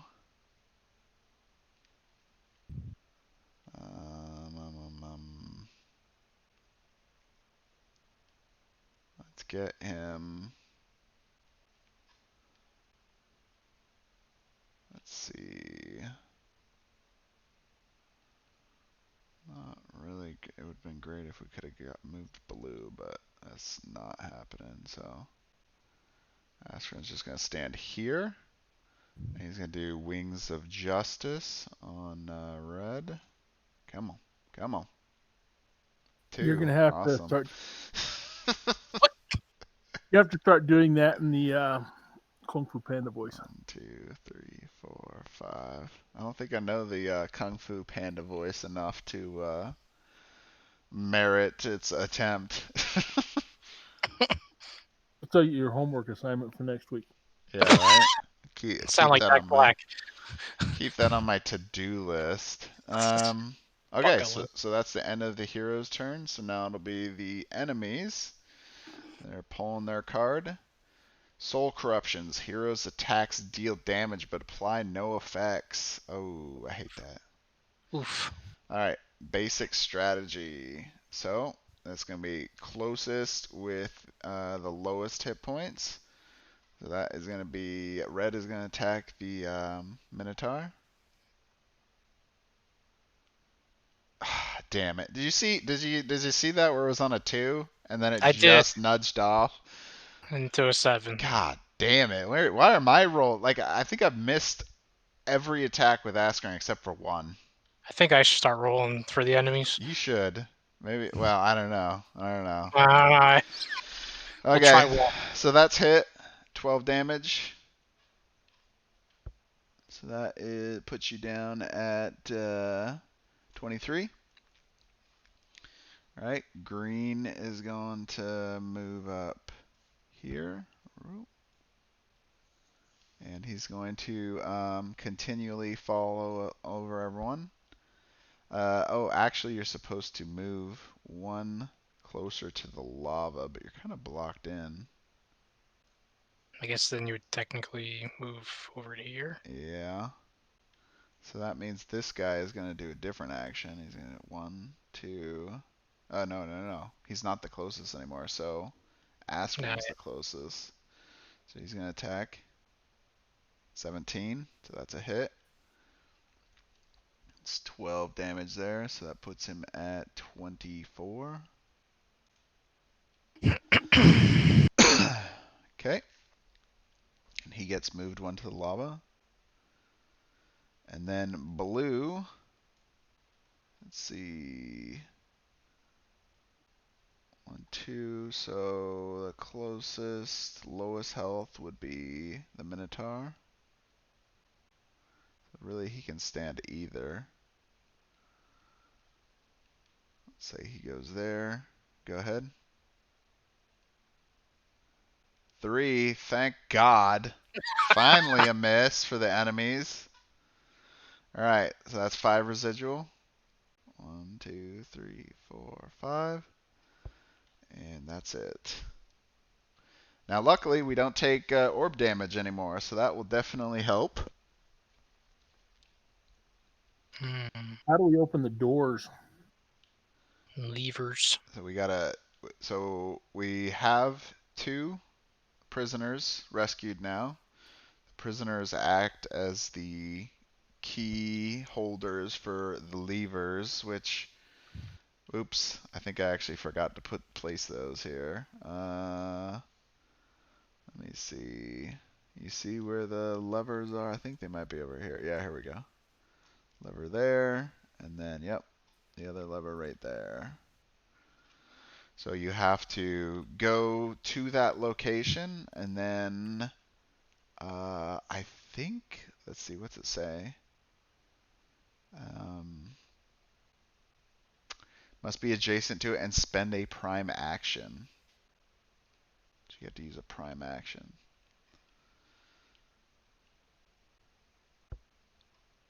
So,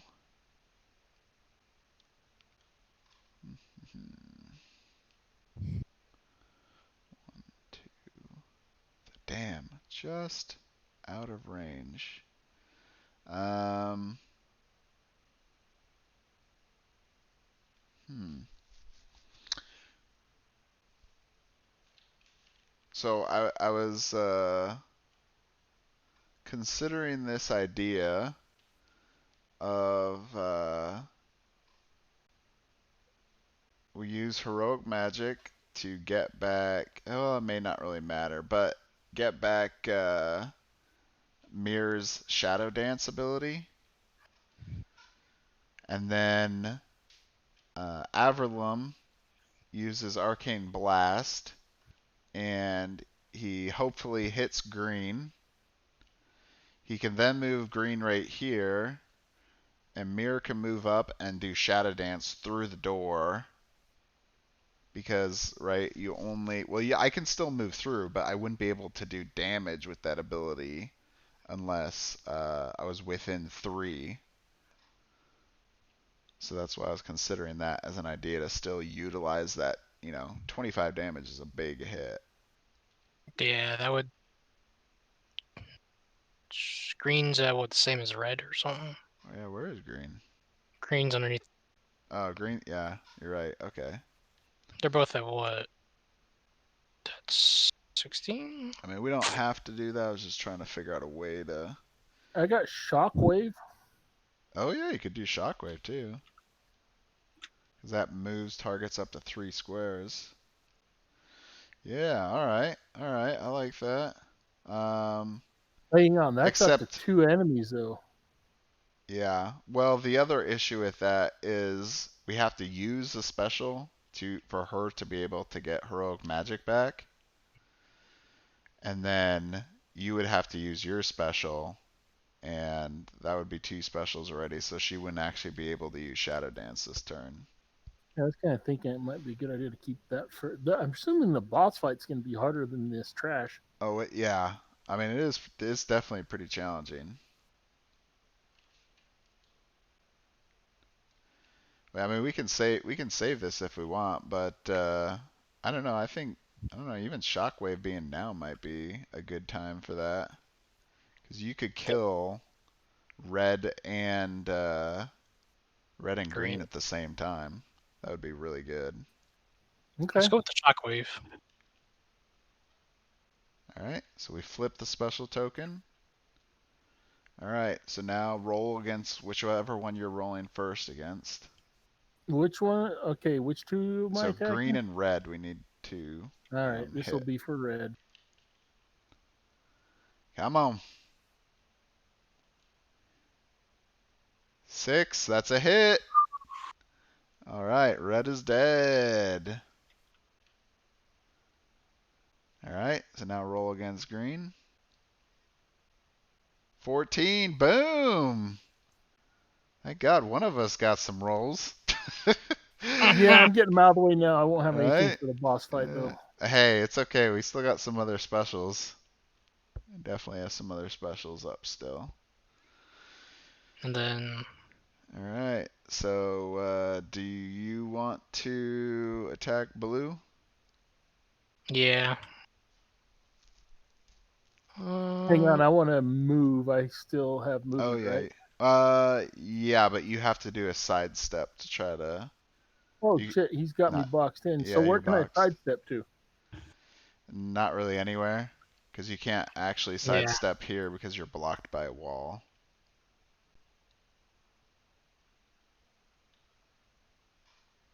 So you're kind of just stuck right now. Seems like I've heard that before. Yep. Yeah, if anyone else that actually watches these videos on a normal basis will definitely have seen Moxie get into this situation quite often. Yes, yes. I have one real memorable moment from that. Yeah. So I don't know if it's better to bolt charge or reckless blow, because I don't want to keep taking damage. So I'm still at, Um, where am I at? I'm, yeah, I don't know. This one's tough. I'm just gonna go high risk. Go big or Go go home. for it.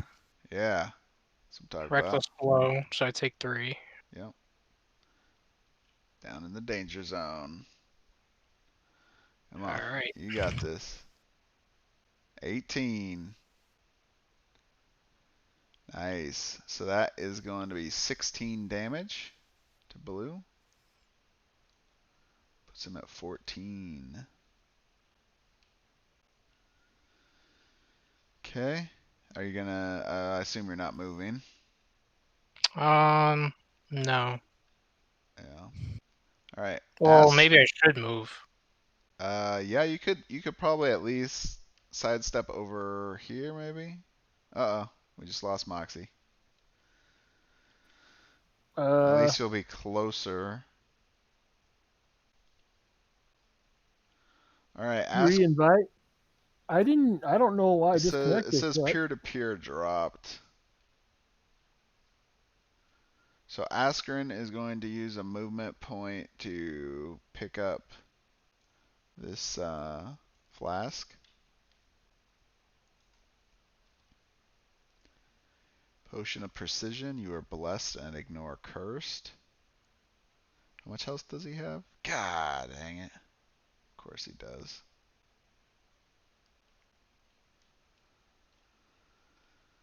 I was hoping I'd be able to kill him, but he has just 1 additional health.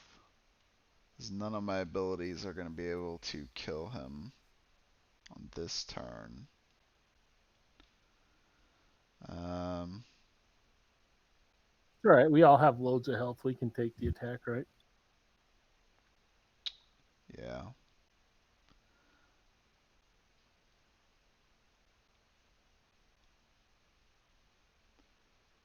Alright, well, I can't even sidestep, so I'm gonna do I'm gonna do Exalted Strike again on this orc here. I'm on 20. Hell yeah! There you go. 16 damage. Woo! Thank God. Saving grace on that. Finally. Alright, so that's going to kill him. And then you may transfer up to 10 health points. I'm going to transfer. How about 8? I'll be at 16. You'll be up at 23. All right, finally we get some luck here. We needed that. Yep, I sure did. Mir is going to move. Where is Mir going to move? she still gets to go. Obviously, she's not going to be able to do anything yet until they spawn. But an interesting idea is having her essentially just wait for the boss. Yeah. Yeah, no, I was thinking we ought to just let her just go stand last. here and wait for the boss, and she could do a special on him like right at the beginning or something. Will his trash spawn with him? Yep. So she could. Hang on. Did that when I did the special? She get her special back? No, Did so we that spend our card and? no, that was a different ability. That was this heroic magic ability that I was talking Right. about. So we could still use this, but it, obviously an enemy won't take 10 damage right now. Um, Ah. but we So could will we still use still? that. It's Well, just we're not going as to be using beneficial right specials now. anyway. Yeah. So, I mean, we could also do it so Askren could get his special back, or even you get Shockwave back.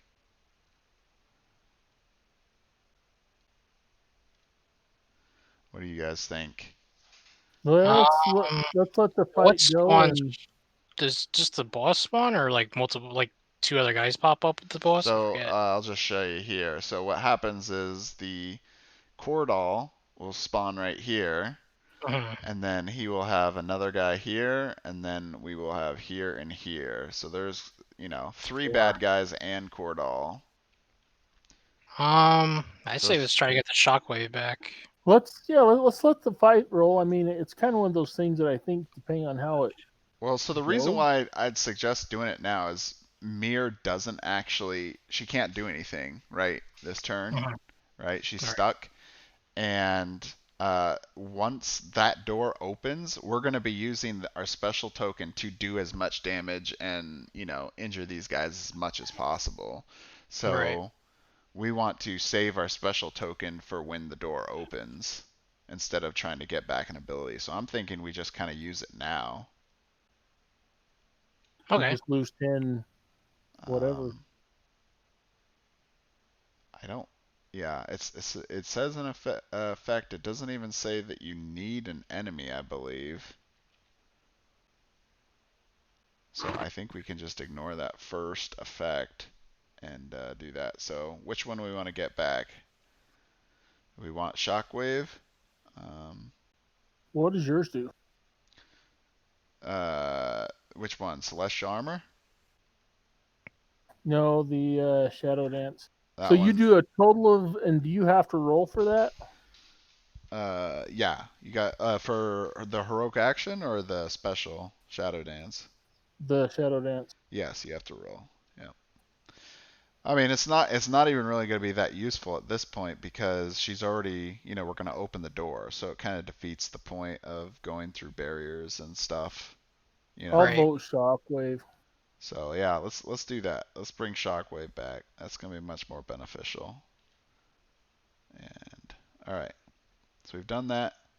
End of the round. Next one, nobody takes damage. Awesome. Basically, this allows us to get some freedom here. We could even go pick up this other chest because normally that orb is the pressure element of this, but Right. since we've destroyed it, we have freedom to essentially go all the way over and do it. So, Let's go Hill then. all right. So I'm gonna get. You think Askren? Because I think we can use him as like basically He's the like a lowest, right? health tank. Yeah. Yeah. Right? With his exalted strike, he can just keep healing other people and out of his Yeah. Let's own. go. 1, 2, 3, 4, 5, 6, 7, 8, 9, 10. All right. Who's the people that have? Oh, crap. I just completely forgot something that was very vital. And I don't even know what we do now. This is a good question. What? So, Mir was the person that picked up the first key. Oh. What? So now she's on the other side of the wall, and she technically can't go through it to open the door, and she can't trade it either because nobody that would be close enough to do it. I say we fudge it and trade or I whatever. think Well, I think we're just gonna have to, because otherwise it would just be over. So we'll just say Askren has it instead. okay. That's a lovely choice. Sadly, we gotta do a little bit of cheating because I think this is maybe not something that they really thought of normally. If anyone was listening before, this was kind of a crazy idea that someone came up that you could just go through the wall and attack the orb, but if your character also has the key, you're kind of screwed. Especially with no enemies to attack, so. Alright, so who's the other person? So you want to get in position then? Yeah, you want me Mother? to go over to this? Yep. 1, 2, 3, 4, 5. So you can actually pull it on the. Actually, you can't, because even the consecutive turn, Askren won't be able to get back in time. So it doesn't really I matter. might as well just wait. Yeah. Okay, so Averlam, you get into a spot where you are going to be ready to attack once that door opens. While you're doing that, we'll just Mir's gonna continue to stand there. We'll just say we're next on the next round while you figure out where you want to stand.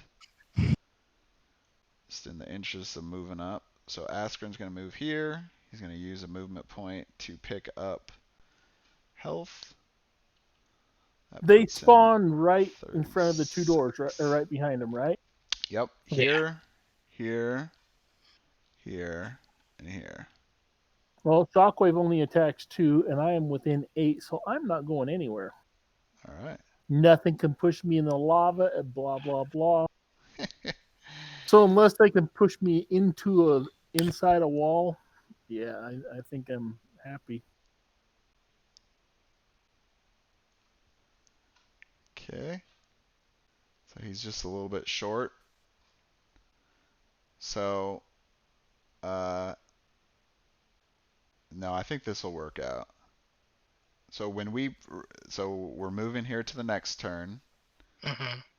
So now everyone's, able to In do all their position. actions.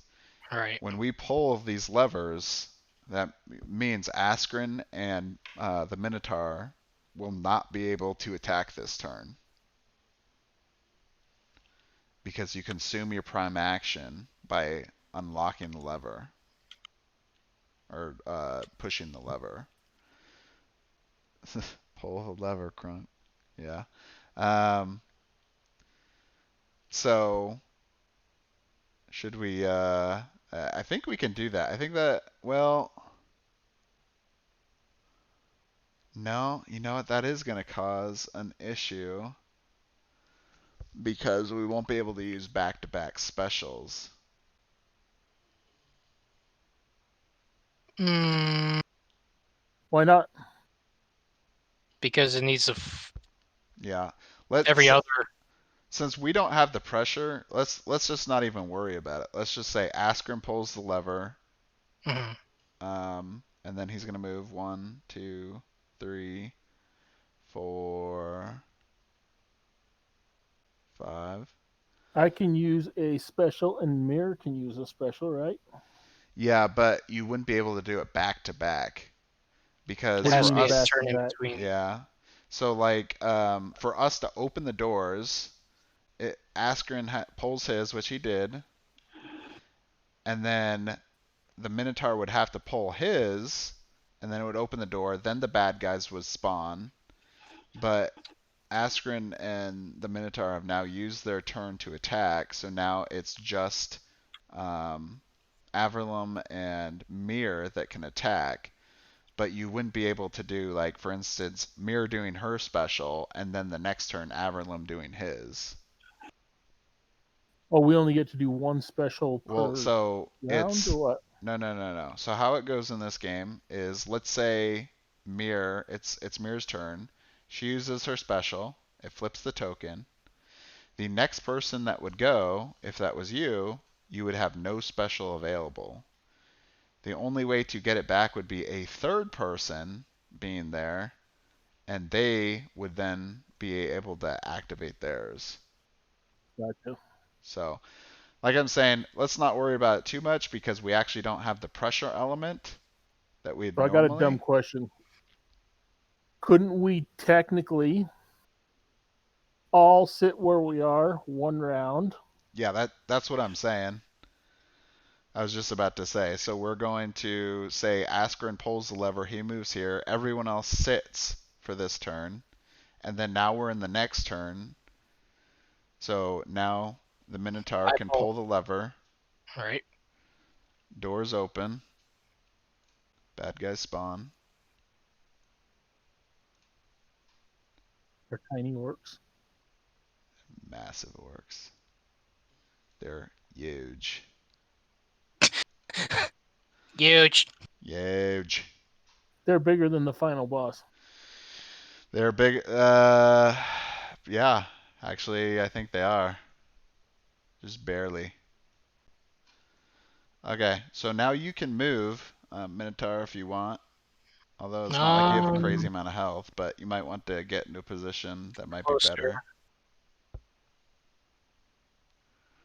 for, potentially even like Right there. trample or something. Oh, I don't want to because these guys move out here. Well, I'm not Hmm. saying you move exactly in a line, but just closer. Right. That way you get yourself ready. So I think I'll stay here. That's Okay. 6. All right. So now, yeah. So we need to use a special. So do you want to go first, Avalon? Sure. All right. So, And of course, I'm using Arcane Blast on, oh let's wait, you see, mean red shockwave, right? or whatever it's called. Yeah, that special thingy. Okay. Let me just check Where's the? something. 1, 2, 3, 4, 5, 6. 1, 2, 3, 4, 5, 6. Yeah, okay. You're good. Just making sure. And where's the dice that I'm gonna try and throw off the side? Good question. Did you already throw it off the side? No, There's a good haven't possibility. Oh, no, they're over haven't here. thrown it off yet. Oh yeah, they're being masked. There you go. All right, so who are you attacking first? Red. Okay, red. Oh! That's a miss. They get to roll twice. What? 2 enemies, 16 each. Well, yeah, Are so do each do your of them second right? roll against now blue. 11. So that is a hit. So that's Plus my 16, special. 16 plus 4, so 20 damage to blue. And of Now course, I have forgotten to place their tokens again. My bad. All right. So he I takes. may move any number of targets up to 3 squares each. So targets that you hit. Right, so I can move blue. Do I want to move him? Yes. Like closer to the boss? You might want to at least put him like, I don't know. Well, actually, where do you think that? No, he's gonna get to move. How about right?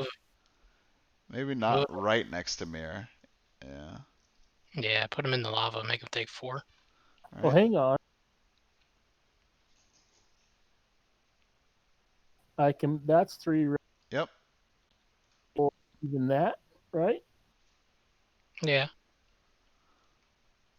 So 1, 2. Yeah. Okay. So he's taking his 4 damage. Did we add the 5 for my The 4. passive? Yeah. Yep. I counted it. So you just did um, what 24 damage on that one guy. Nice. Okay. Um, so we've consumed the special. So now Askren's got a turn and Mir. Askren is going to do.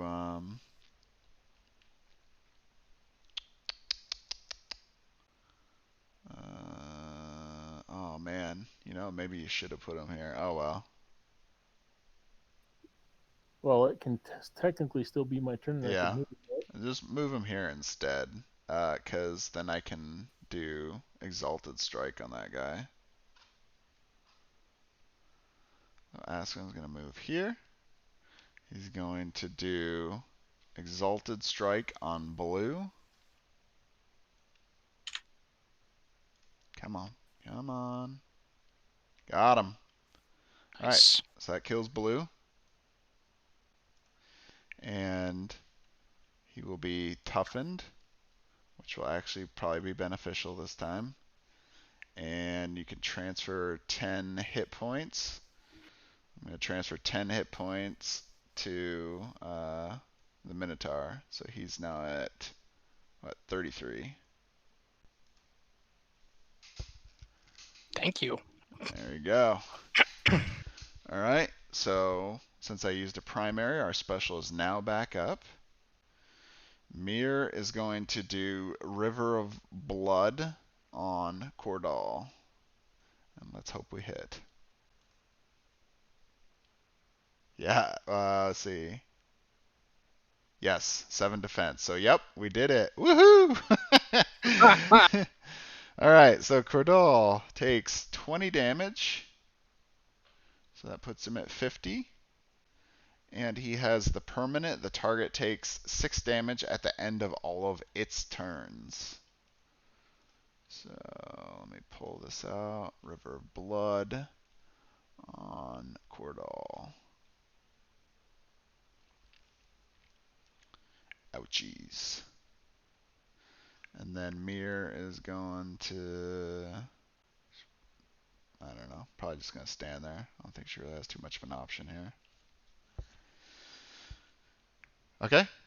And that's the end of our turn. So now the enemy gets to go. Pull on a evil power, vile ritual. Villains are hastened and ignore effects applied by heroes on all combatants. Attack the hero with the lowest defense within 6 squares of you. Okay. So the lowest defense for, let's start with Kordal.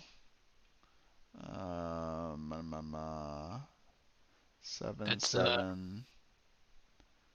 It's gonna go towards me. Yep, I'm gonna go towards you. And he's got a movement of 6, no, 8. Oof. What is he he's hastened, right? Yeah. 1, 2, 3, 4, 5. All right. Kordal is going. What? Do you want to roll it? Oh boy.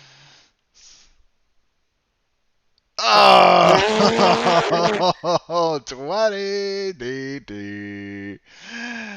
That is Kerplunk. sad. Okay, so the target. So you are going to take 15 damage. Then you are going to move the target up to 4 squares towards the nearest lava tile. So the nearest one is actually it's equal distant. So I am down to 18. It could be any of these ones. Could be here, could be here, could be here. That might actually be a good idea. All right, and then take an Take another. additional 4 from being thrown in the lava. Where's the boss's card?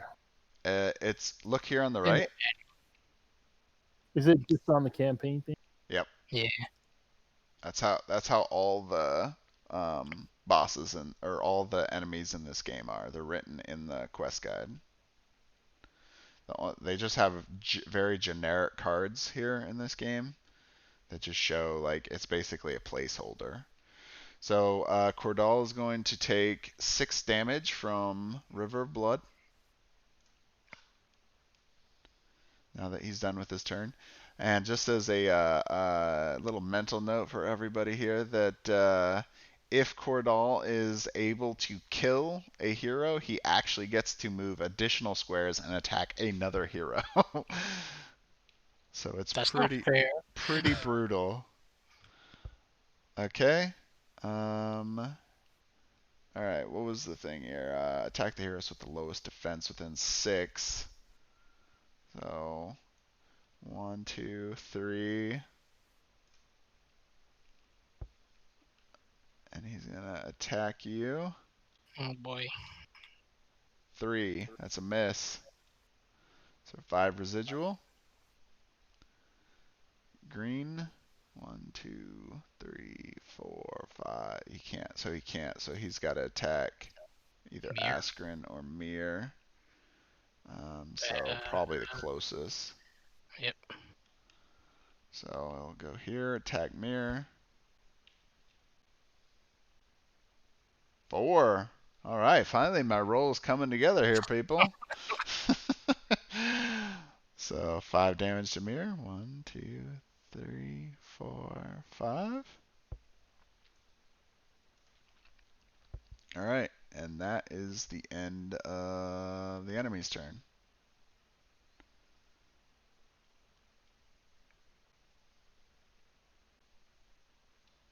Hmm.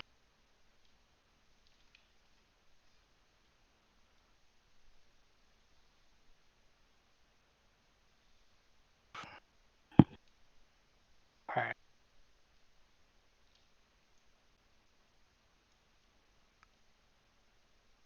So let's see. So theirs is Vile Ritual. Villains are hasten, ignore effects applied by heroes on all combatants. Um, so they're ignoring any effects applied by heroes. So that keep that into mind here.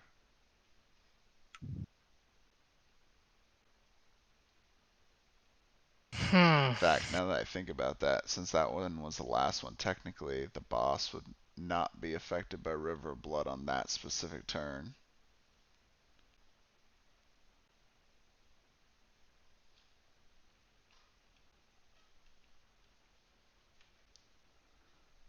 Alright. So it's our turn. Special is back up. We do have another heroic action.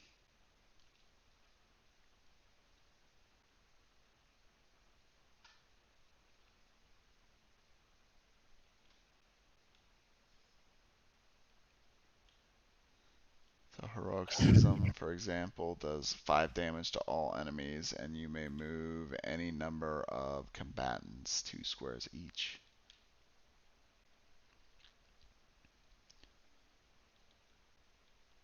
So So basically, it ignores the roll, does 5 damage to the rest of them, or is that 5 in addition to? 5 to no, just 5 damage to all the enemies.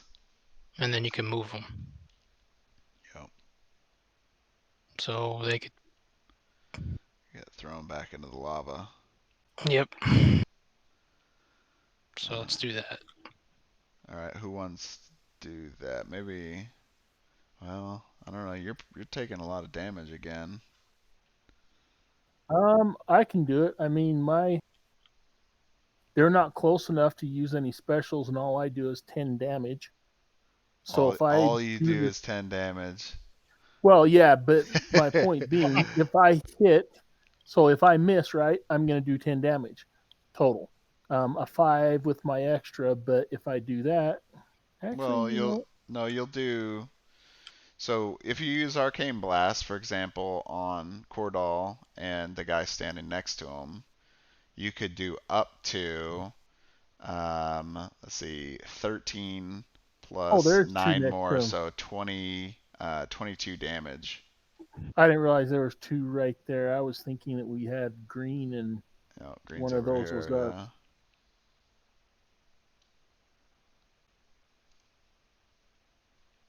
Yeah, so that wouldn't be a good time for me to use it. yeah.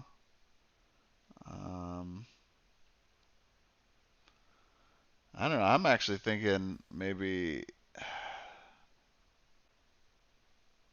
no. Actually, you know what? You should use Labyrinthian Fury, I was thinking about that. because you can throw somebody in the lava and do a lot of damage.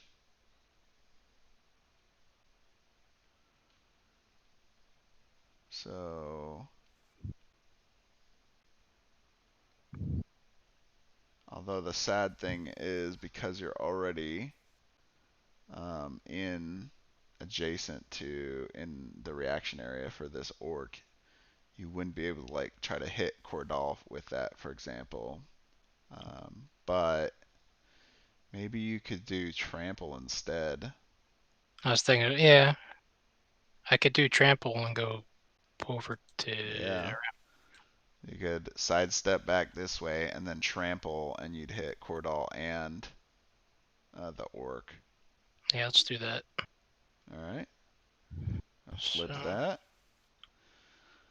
All right. So yeah, you may move up to 8 squares in a single direction through all enemies. So let's move where you're going to stand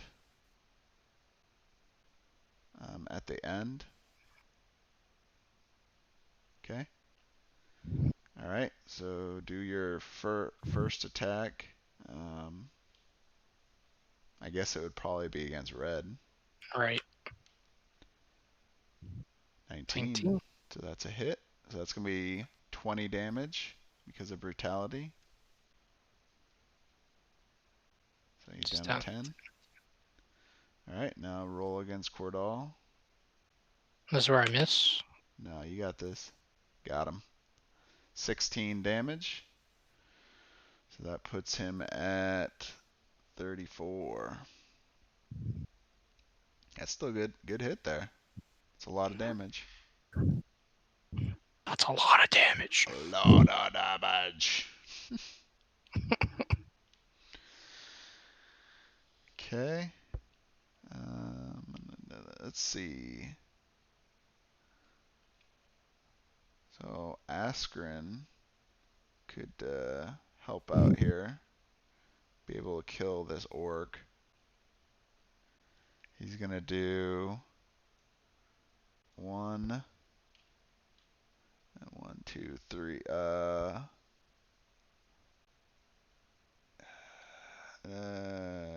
No, he's gonna move here. And then he's going to do Wings of Justice, so he moves 3 squares before declaring the target. 1, 2, 3. And then he's going to attack the red orc. Oh my god, come on. Our luck can't hold out for a little bit. Oh my god. Alright, so 5 residual. Okay, so we got Mirror left. Mirror and me. Did you not go already? Nope. Oh, okay. No, I'm sorry. I thought you went. Okay, so yeah, you go next. No, we can let Mirror go. That's fine. Okay. Um, so special is back up, but Mir doesn't have any more specials. He has used all of her specials already. Where did our other card go? Missing 1 card. Okay, so probably going to just use ambush so we can hopefully curse this green guy. Okay. Ambush on green. That's a hit. Alright. So that's 11 damage to green. Puts him at 19. And he is cursed. Okay, and then I also get to move 3 squares after striking. 1, 2. Oh man. How much health does she have?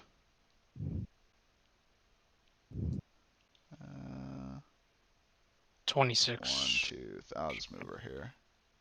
Okay. All right. So Mir is done. Now it's your turn. Arcane, and I am going to attack red first.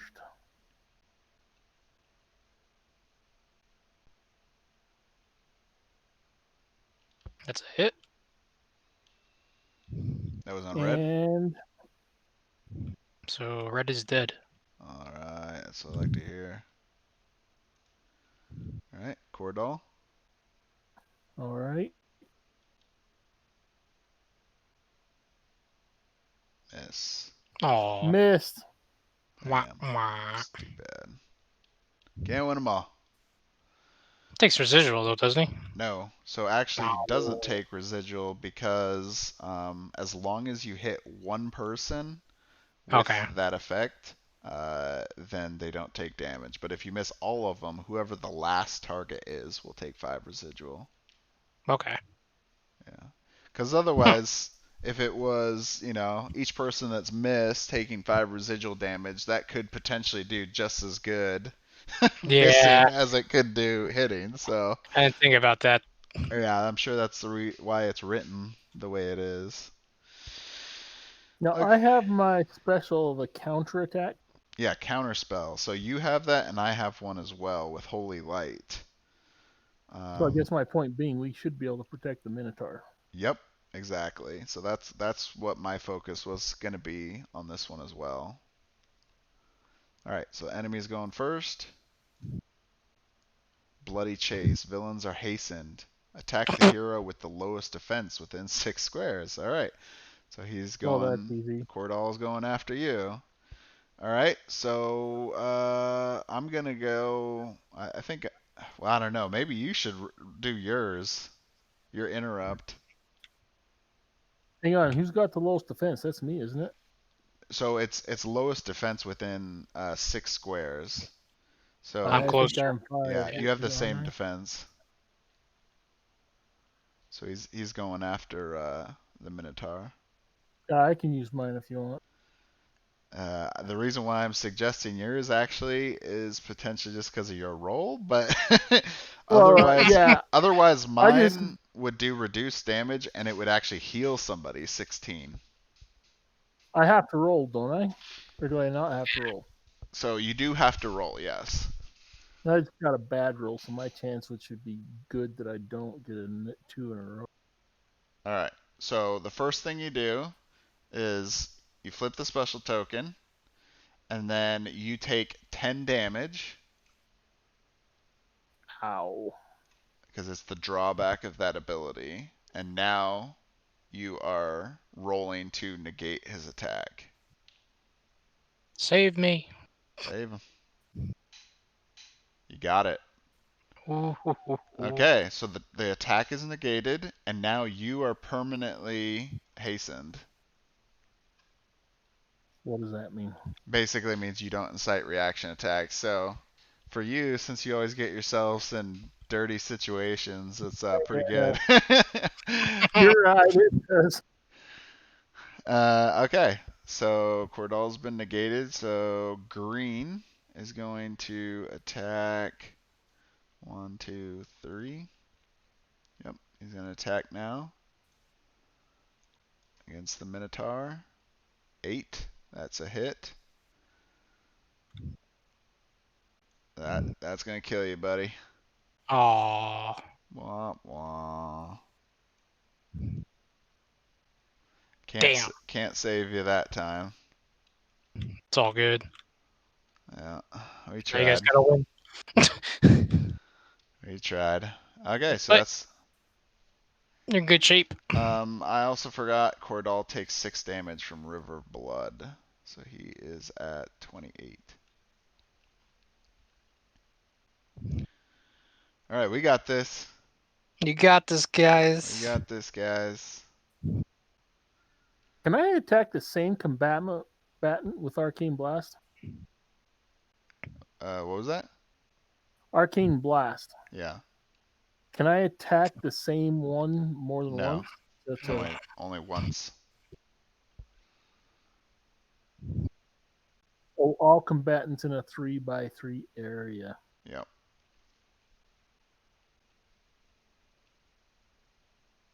So you might want to start first, Yeah. and So you can kill. This Okay. flash is gone anyway over here. yep. All right. right, I am going to attack Kordal. Okay. With Arcane Blast. 7. That's just enough. Awesome. And so you actually trigger your passive too. So you just did 13 damage, and you get to move him 1 square. Move him in the lava. I can do that. Yep. So now he's in lava. 4 more damage. He's now at 11 health. Awesome. All right, now for green. All right, green. Oh, hang on. That was not a. Move that card out of the way.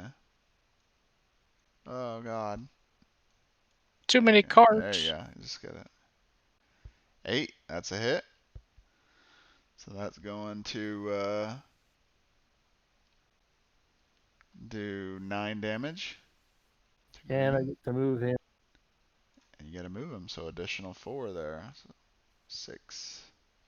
Awesome.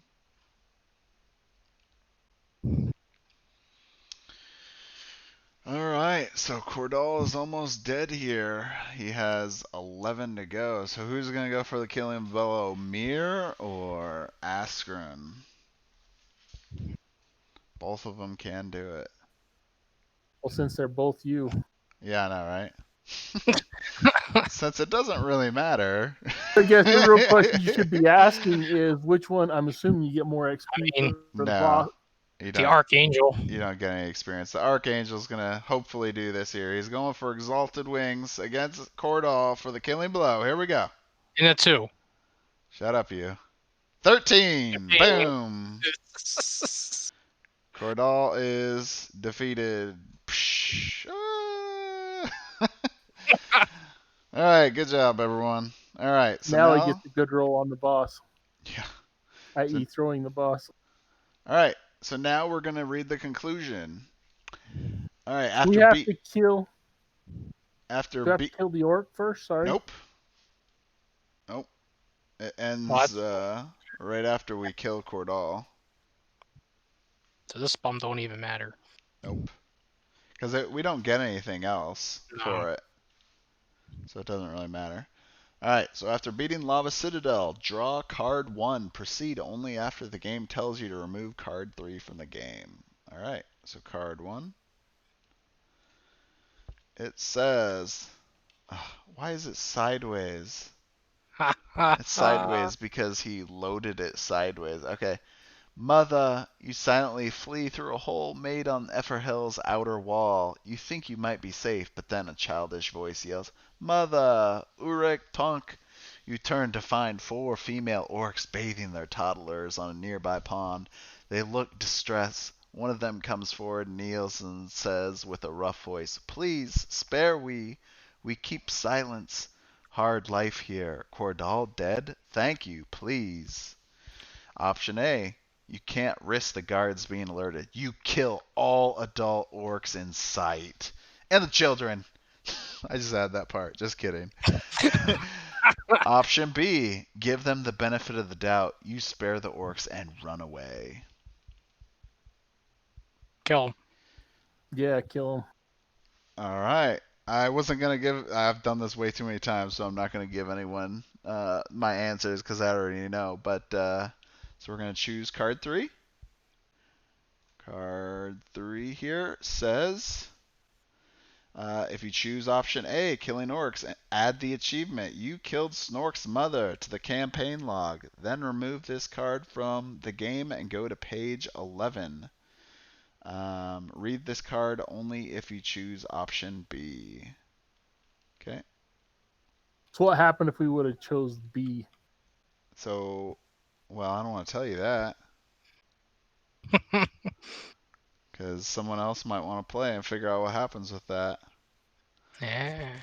Alright, so we're going back to page 11. The first scholar you rescued was Zelir Draconis. He had a silver spear with him. He asked you to protect it at all costs. Since the object is icy cold and lightweight, very gladly accepting the job as you had miles of blazing Tavastian desert to cross. Mizu the healer is the second scholar you rescued. The third scholar slash prisoner is Cecil.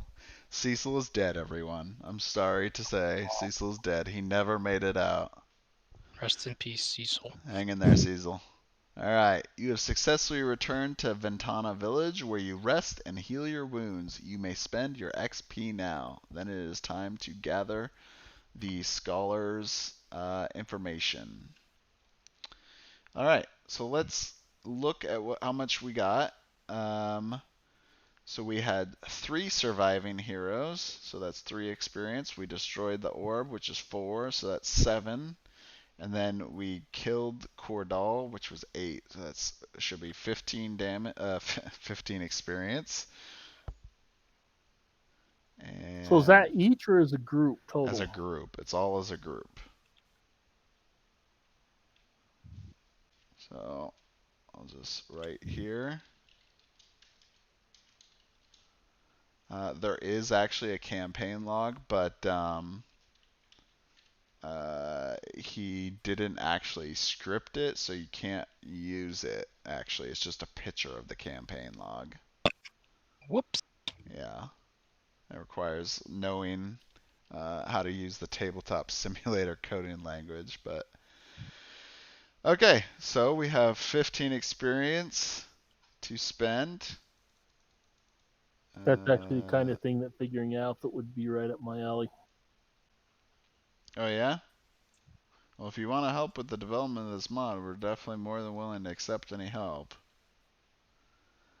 Okay. Graphic stuff I'm not good at. Doing something like figuring your scripting whatever out, yeah, that would be. Yeah, it'd be awesome if we had that and the ability to like automatically place quests and stuff like that. That'd be awesome. So here's the things you can buy. You can buy a scroll for 1 XP. You can buy a special attack, which is a one-time use for 2 XP. You can buy improved first aid, which I never even used the normal first aid, so I have no interest in buying improved first aid. And then we have permanence. You have a level up card for 4 experience. You can get an artifact of level 1 for 4 experience and a level up 2 for 8. Or you can buy an extra primary attack for 3 experience, and that is permanent. Also, there's one other thing. So we are splitting 8 XP between all of us, right? No, 15. 15. Oh, sorry, 15. Yeah. And So where's these things that we can buy that you're looking at? they're going to be the artifacts and scrolls are over here on the left, on this left table. The extra abilities and everything we'd have to pull out from other people's decks, but there's one other thing that I was going to talk about real quick. So you get quest rewards when you play this. For each quest that you complete, it says if you're playing the epic campaign, get the following rewards according to how many quests you have played before. All quests in the group must choose their specific rewards immediately before drawing the quest campaign card. So it was worded really badly. When I first played this, I assumed it was like, oh, okay, the first time that I ever play a quest, then I get that first thing, and then the second time I ever play a quest, like in this campaign, then I get the second one. From my understanding of it now is that you get, every time you complete one of these quests, you get one of these rewards. That's my understanding of it. So that would mean each hero chooses any primary attack that belongs to another hero of the same combat role. It becomes part of its arsenal until the end of the campaign. Huh.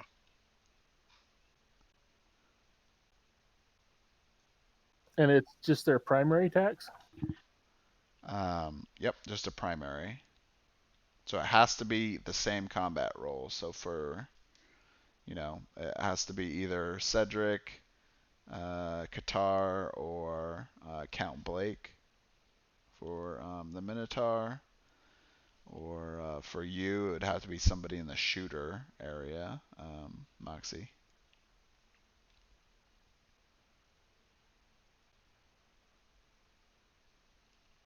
Primary, not a special. Yep, primary. You can buy specials, but they're one-time use.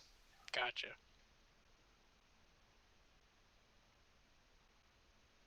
Take Berserker Strike.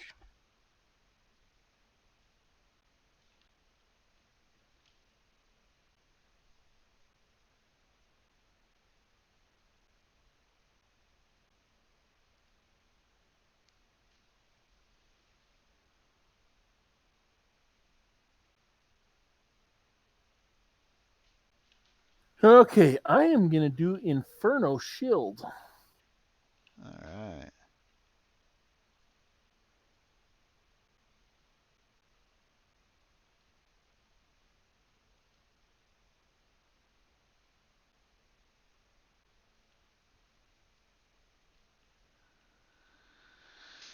I am kind of leaning towards Tide of Blades for Mir or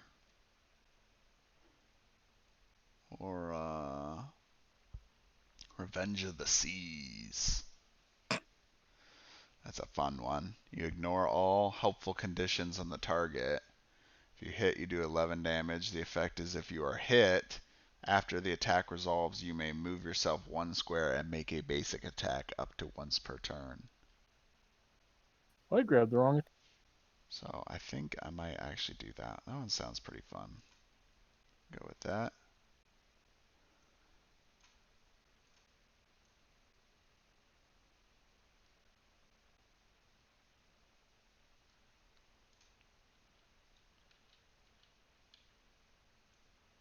I am missing. Where did my specials go? Where's the rest of this dude's cards? There's only 2 of them. I know the card's been disappearing somehow. Oh wait, no. Here's one of them here. Where's the other one? Oh, I forgot to pull this one back. Okay. There we go. 5 cards. Awesome. Oh, somebody already drug Inferno Shield over. Why do I have Eternal Blaze sitting here? I don't know. Did you pull that one over? Apparently. Yeah.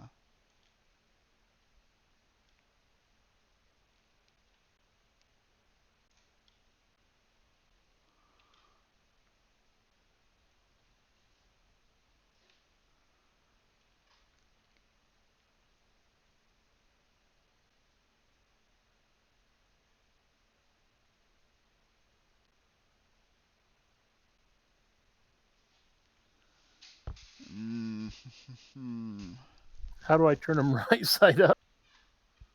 Press F. That'll flip your card. Sorry, the other direction. Oh, E or Q.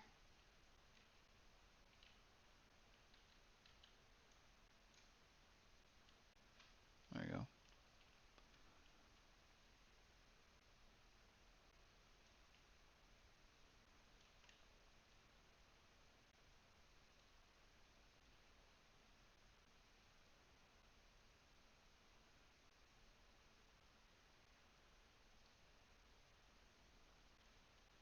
I would try to line it up, but apparently my movement skills are not good.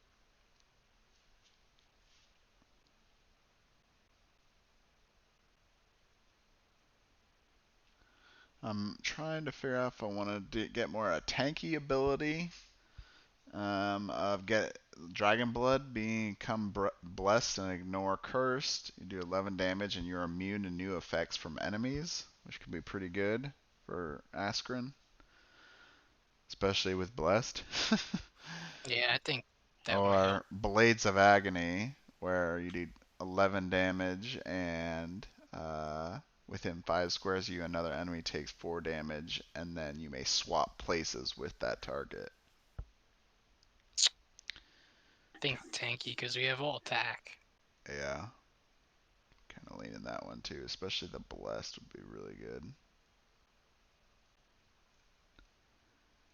Okay.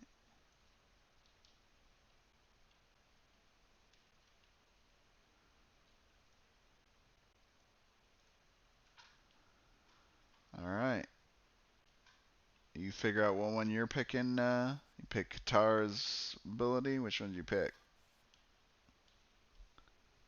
I took what's this called? Berserker Strike. Berserker Strike. You may move the target up to 2 squares and the target's exposed. That's a pretty good one. Especially, let's see, because you don't have one that moves people, right? Yeah. Right. So I wanted something that moved people around. Yep, that can be very beneficial, especially for that character. All right, cool. So we've gotten that, and now we can spend points if we'd like. I'll pull, so if you look here on the left, I'll pull out the artifact cards. If you right click on the deck, you'll see search as an option. And then you can look and see all of the cards without having to pull out everything there. So all the ones that say level 1 and level 2 we can buy, you cannot buy a level 3. As you see, Gloves of Accuracy is in there. That's the one where it's a level 1. Your residual damage deals plus 5 damage and can lower hit points to 0. In my opinion, that's easily like probably one of the best artifact cards. Now, how's that search thing working? So hover over the cards and then right click and select search. Okay, got that, but then they don't like come up. You should have a menu on the right that'll pop up. It says deck custom. And it should show you all the cards. It doesn't make it. I can't see them big. If you hold Alt over it, it'll make it big. Or if you just hover over it, I think it'll do the same thing. I mean, it's pretty close to the same. Yeah, it doesn't work with the alt. It works for me. So because I get the little search thing that comes up, but then there's no way to take those cards and make them look big. For me, when I hover over each of them and then I hold Alt, I'll see it a little bit bigger. If you really want to, you can just pull it out too, and then do Yeah, I that don't too. get that. So when you hover over something on the right side on deck, it makes it big. I hold and I hold down Alt. You hover over the card you want to look at and you hold Alt, and it'll make it big. Yeah, that's not doing anything. Okay. Well, anyway, you can, like I said, you can pull the card out and then hold Alt, and you'll see the same thing too. It'll be big. So I think we should buy Gloves of Accuracy. I always feel like that one is easily one that pays for itself so quickly.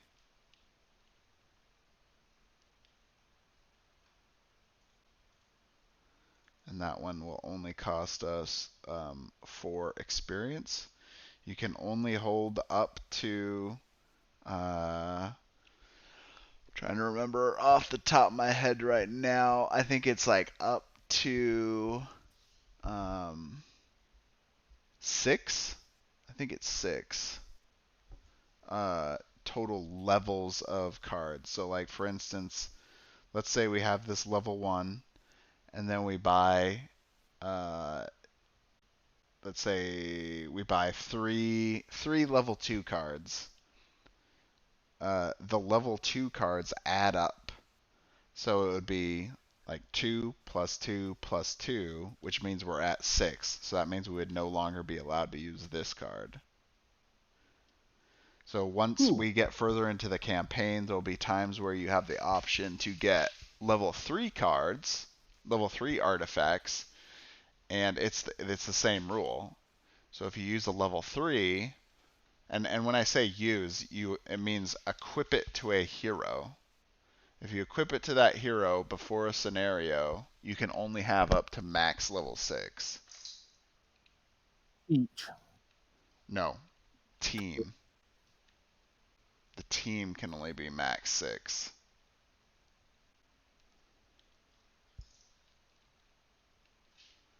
I'm liking these ones that allow you to retry a special. Let's see, which one specifically? Sun Orb. Every time you strike during a special attack, roll twice and apply the. Yeah, it's basically giving yourself blessed, but for special attacks.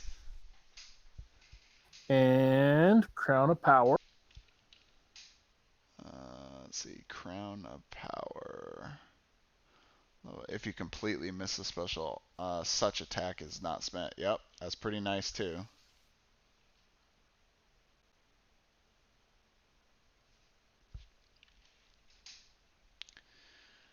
It's nice not losing specials.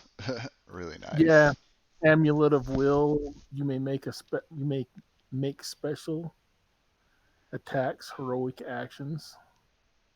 You may make special attacks, heroic actions, and first aid when your team token has a no special side. If you do, it does not flip the special.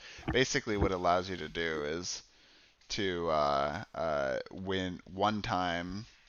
Well, not one time, but like when you were supposed to not have a special up, your no special is up.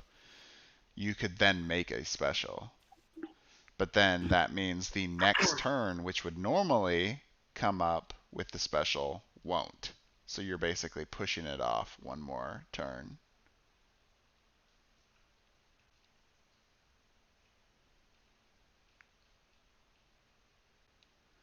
So anyway, I think Gloves of Accuracy for sure. I could see getting Crown of Power might actually be pretty nice.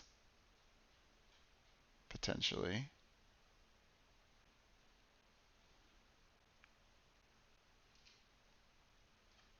So Sun Orb, I'm assuming that you could use that on your special or whatever they're called, your special attack. You can use that. Yeah, so what it says is you can during a special attack. So it could be your specials, Right. or it could be when you're using your flasks. Right. It's anytime you're using your special action. Yep.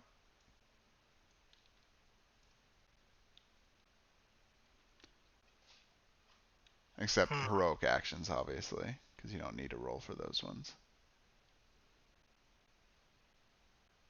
So the other thing that isn't, so we're looking at our artifacts. There's one more thing besides, buying like specials and special attacks would be level ups Mhm. cards. So I'll pull them over here. So these are permanent. So they permanently will give you a stat increase. So you can potentially get one more power, or one more defense, or 10 more health, or one more to your attack roll. How much do they cost? They cost 4. If you buy Four. 2 of the same one, it Mhm. basically like doubles. So anytime you guys are unsure about how much things cost, you can look here on the first page of the basically like the first page of the campaign thing, or if you want more detailed information, you go to the rule book and it's right near the end. It's like second or third page before the end, and it describes all the here it is, all the stuff of experience you gaining. So you can get level up here is explained. So like the first card, for example, costs 4. The second, and like I said before, this is when you get the second card of the same type of permanent increase. So like let's say you get that 10 health. Right. The second 10 health you get for that character would be 8 experience, and if you went with a third, it would be 12.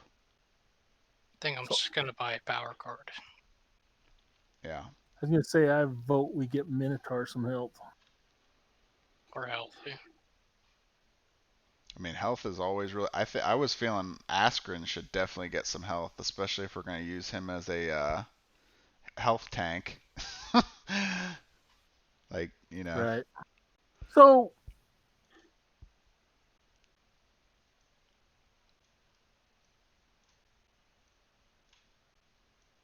Why is it not letting me grab? so there's like X amount of cards in here. Oh, it's so Maybe there's too many people looking in it. Oh, here it goes. Maybe someone was holding on to it. So I changed to a power. Health. Oh, so you pulled out a health too? Yeah. Okay. I'm assuming that that's 4 for each of you, not 4 and then 8 for the second card. Yeah.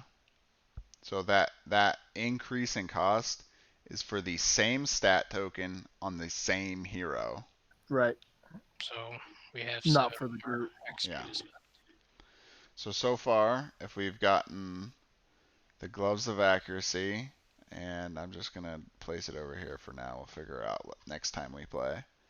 So that's 4 from the gloves, 4 for 10 health, 4 for your other 10 health. So that means we have spent 12 already. So we only have We got 3 3 left. left. Let's Which save it. basically we just save. Okay. That good? Yep. Alright. Now, my flask where I didn't use it, does that carry over till next time, or do I have to use them within the campaign? So actually the flask goes away. So put it Yeah, I was back in kind the of deck, yeah. yeah, I was kind of assuming that was probably what was going to happen. Yep. And where were the gloves? I wanted to take a look at them. I put them over here by Mir.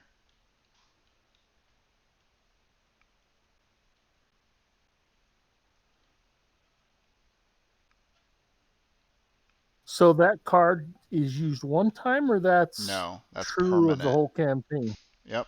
Anytime she is equipped with that in a scenario, that works for her. So So I assume that that is going to transfer, or we can put it on any hero at the beginning of exactly. a scenario. Yep. We can shift them around. The only thing that doesn't change is these stat increases. You can't move. Like Right. the ones that we've already done are permanent and they're stuck there. But artifacts, yeah, it could be on her, say like the next one, or maybe we decide, hey, we want to give it to Averlum, or we want to give it to the Minotaur, or whatever, right? You just move it to somebody else before the scenario, and then it will affect them that whole scenario round, and then the next time we do a different scenario, you can move it to someone else.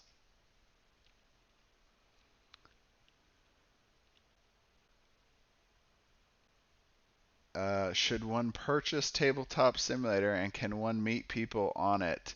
I can confirm. Yes, you should purchase Tabletop Simulator. And second, you may meet other people on it and they may play games with you, considering I don't know these people in real life at all, but we're all playing together and having a good time. It's definitely a fun game. If you guys aren't aware, we're just finishing Arena the Contest. It just finished its second Kickstarter for Tenaris Adventures, but the pledge manager is still open. So if you're interested at all about Tenaris Adventures, then you can still get this game, the original Arena, the contest game. If you go search up about Tenaris Adventures or Arena the Contest, and you'll be able to go to the Pledge Manager site and get this game for yourself. And if you're still unsure about it, you can join us for other streams that we do. I try to do it every Sunday night and try to get as many people in here to learn and see what this game has to offer. It's a pretty fun game. It's real simple. Once you know all the basic concepts, you can run through the game pretty good because most of the heroes only have about four abilities, and but there's a lot of strategy and depth to how you use these abilities and the combinations of heroes. So in this campaign, we're only going to be playing with these four heroes, but you have the option of playing like a single quest where you could switch it up and play any of these other heroes. So there's a lot of options, and things to try, and it's a fun game campaign we just got going on here. But it's the puzzles are very complex and fun to play. Are the boards purchased? No, actually, yeah, it's all free through Tabletop Simulator. It's just a mod called Arena the Contest. So all it costs you is the $10 right now on Steam to buy Tabletop Simulator, and then you That's can be this playing game this though. game. So Yeah. this game and Tabletop Simulator allows you to play basically hundreds of other games that people have made in mods for it. So for example, like I often play Gloomhaven with friends. I'll play that with people that aren't near me. So it's nice I own the physical version as well, but it's nice to be able to uh, play with people that aren't close to you. And especially for like that game, playing solo is so much more helpful. It's so helpful to play that game solo versus taking out all the stuff here, because there's a way more content for that game than there is this. But that's one thing I like about Arena is there's a few fiddly items like the flask system that they have right now. They're actually improving that for the expansion, but um, it's very little fiddly bits. You're kind of you do things, but it's not like so many extra little tokens and things all over the place that make it just more time consuming and complex and not really do much else. But if you want to do tokens, this mod actually has some tokens that were developed by the original creator, for people to use those. I think it is possible actually to play Warhammer 40K. I'm not an expert in that. I just know that I have a friend personally that told me that he plays that with some friends, just because anybody that knows anything about Warhammer, those like a single miniature can cost you a couple $100, and that's not even the time of painting it and everything else. So it's not an easy game to get into for that one. And I won't say that Tabletop Simulator is like the ultimate replacement for board games. I think it just fills a nice niche of maybe sometimes you don't have friends or family nearby, or that you want to play with, but for whatever reason you can't. And in some mods they can be scripted to make things a little easier, but it doesn't play the game for you. It's not like a full developed software. It's still very much a simulator. We're still very much moving pieces around and everything. You're literally just playing a board game, but you're doing it digitally. Exactly. Exactly. And there's games that are free, and there's some of the games that you would want to play that you may have to purchase. Yeah. This arena is free. Yep.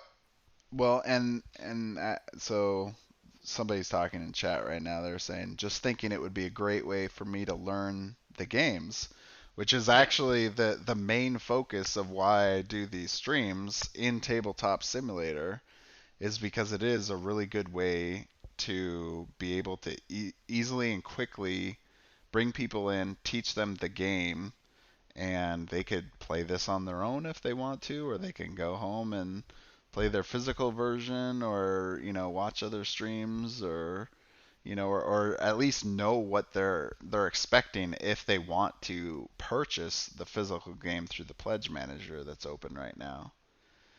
Because I know that there's a lot of people I've seen in the Kickstarter talk about like, well, I kind of like this game. It looks pretty cool, but I really don't know what I want to get and if this is really going to be worth the money. And I feel like if people, come in here, they watch some of this, you're going to get a really good idea of what exactly the game is going to play like. Oh yeah, yeah, I own the game. I was a first campaign backer, so I got all these characters, I got all the boards, I got all the stuff. So, thanks, Boxy. Have a good night, buddy. You too. Um, so yeah, it's definitely worth to get the physical version, um, but it just depends on your physical your own situation and being able to have a good time with other people, from a distance.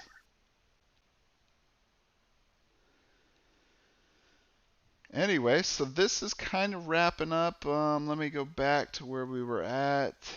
I think this is pretty much wrapping up where we were at for this part of the campaign, especially now that he's gone. I'm still here though. Yeah. I just So stopped. basically, the next part would be moving into adding cards and stuff to our campaign deck. We can probably just do that the next time because there's a little bit more reading, and then spoiler alert, we would be playing the Blood Castle the next time, which is the second mission in the campaign, and it is definitely a very challenging quest. It's probably, I think it's almost, I don't know, it's really hard. It's probably almost harder than this one. Because it's got a very similar mechanic to the orb that we faced tonight with the 8 damage, except this time it's like I think it's like 10 damage or something like that. It's pretty nasty.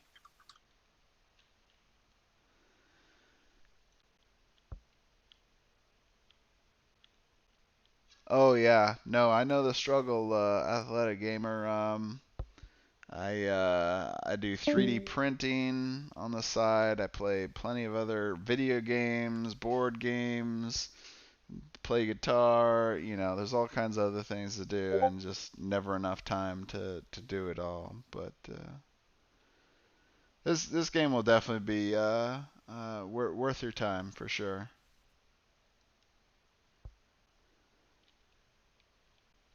Um, so for people that don't know, I see we got like 13 people in the chat, so let's talk a little bit more about the game probably before I wrap up.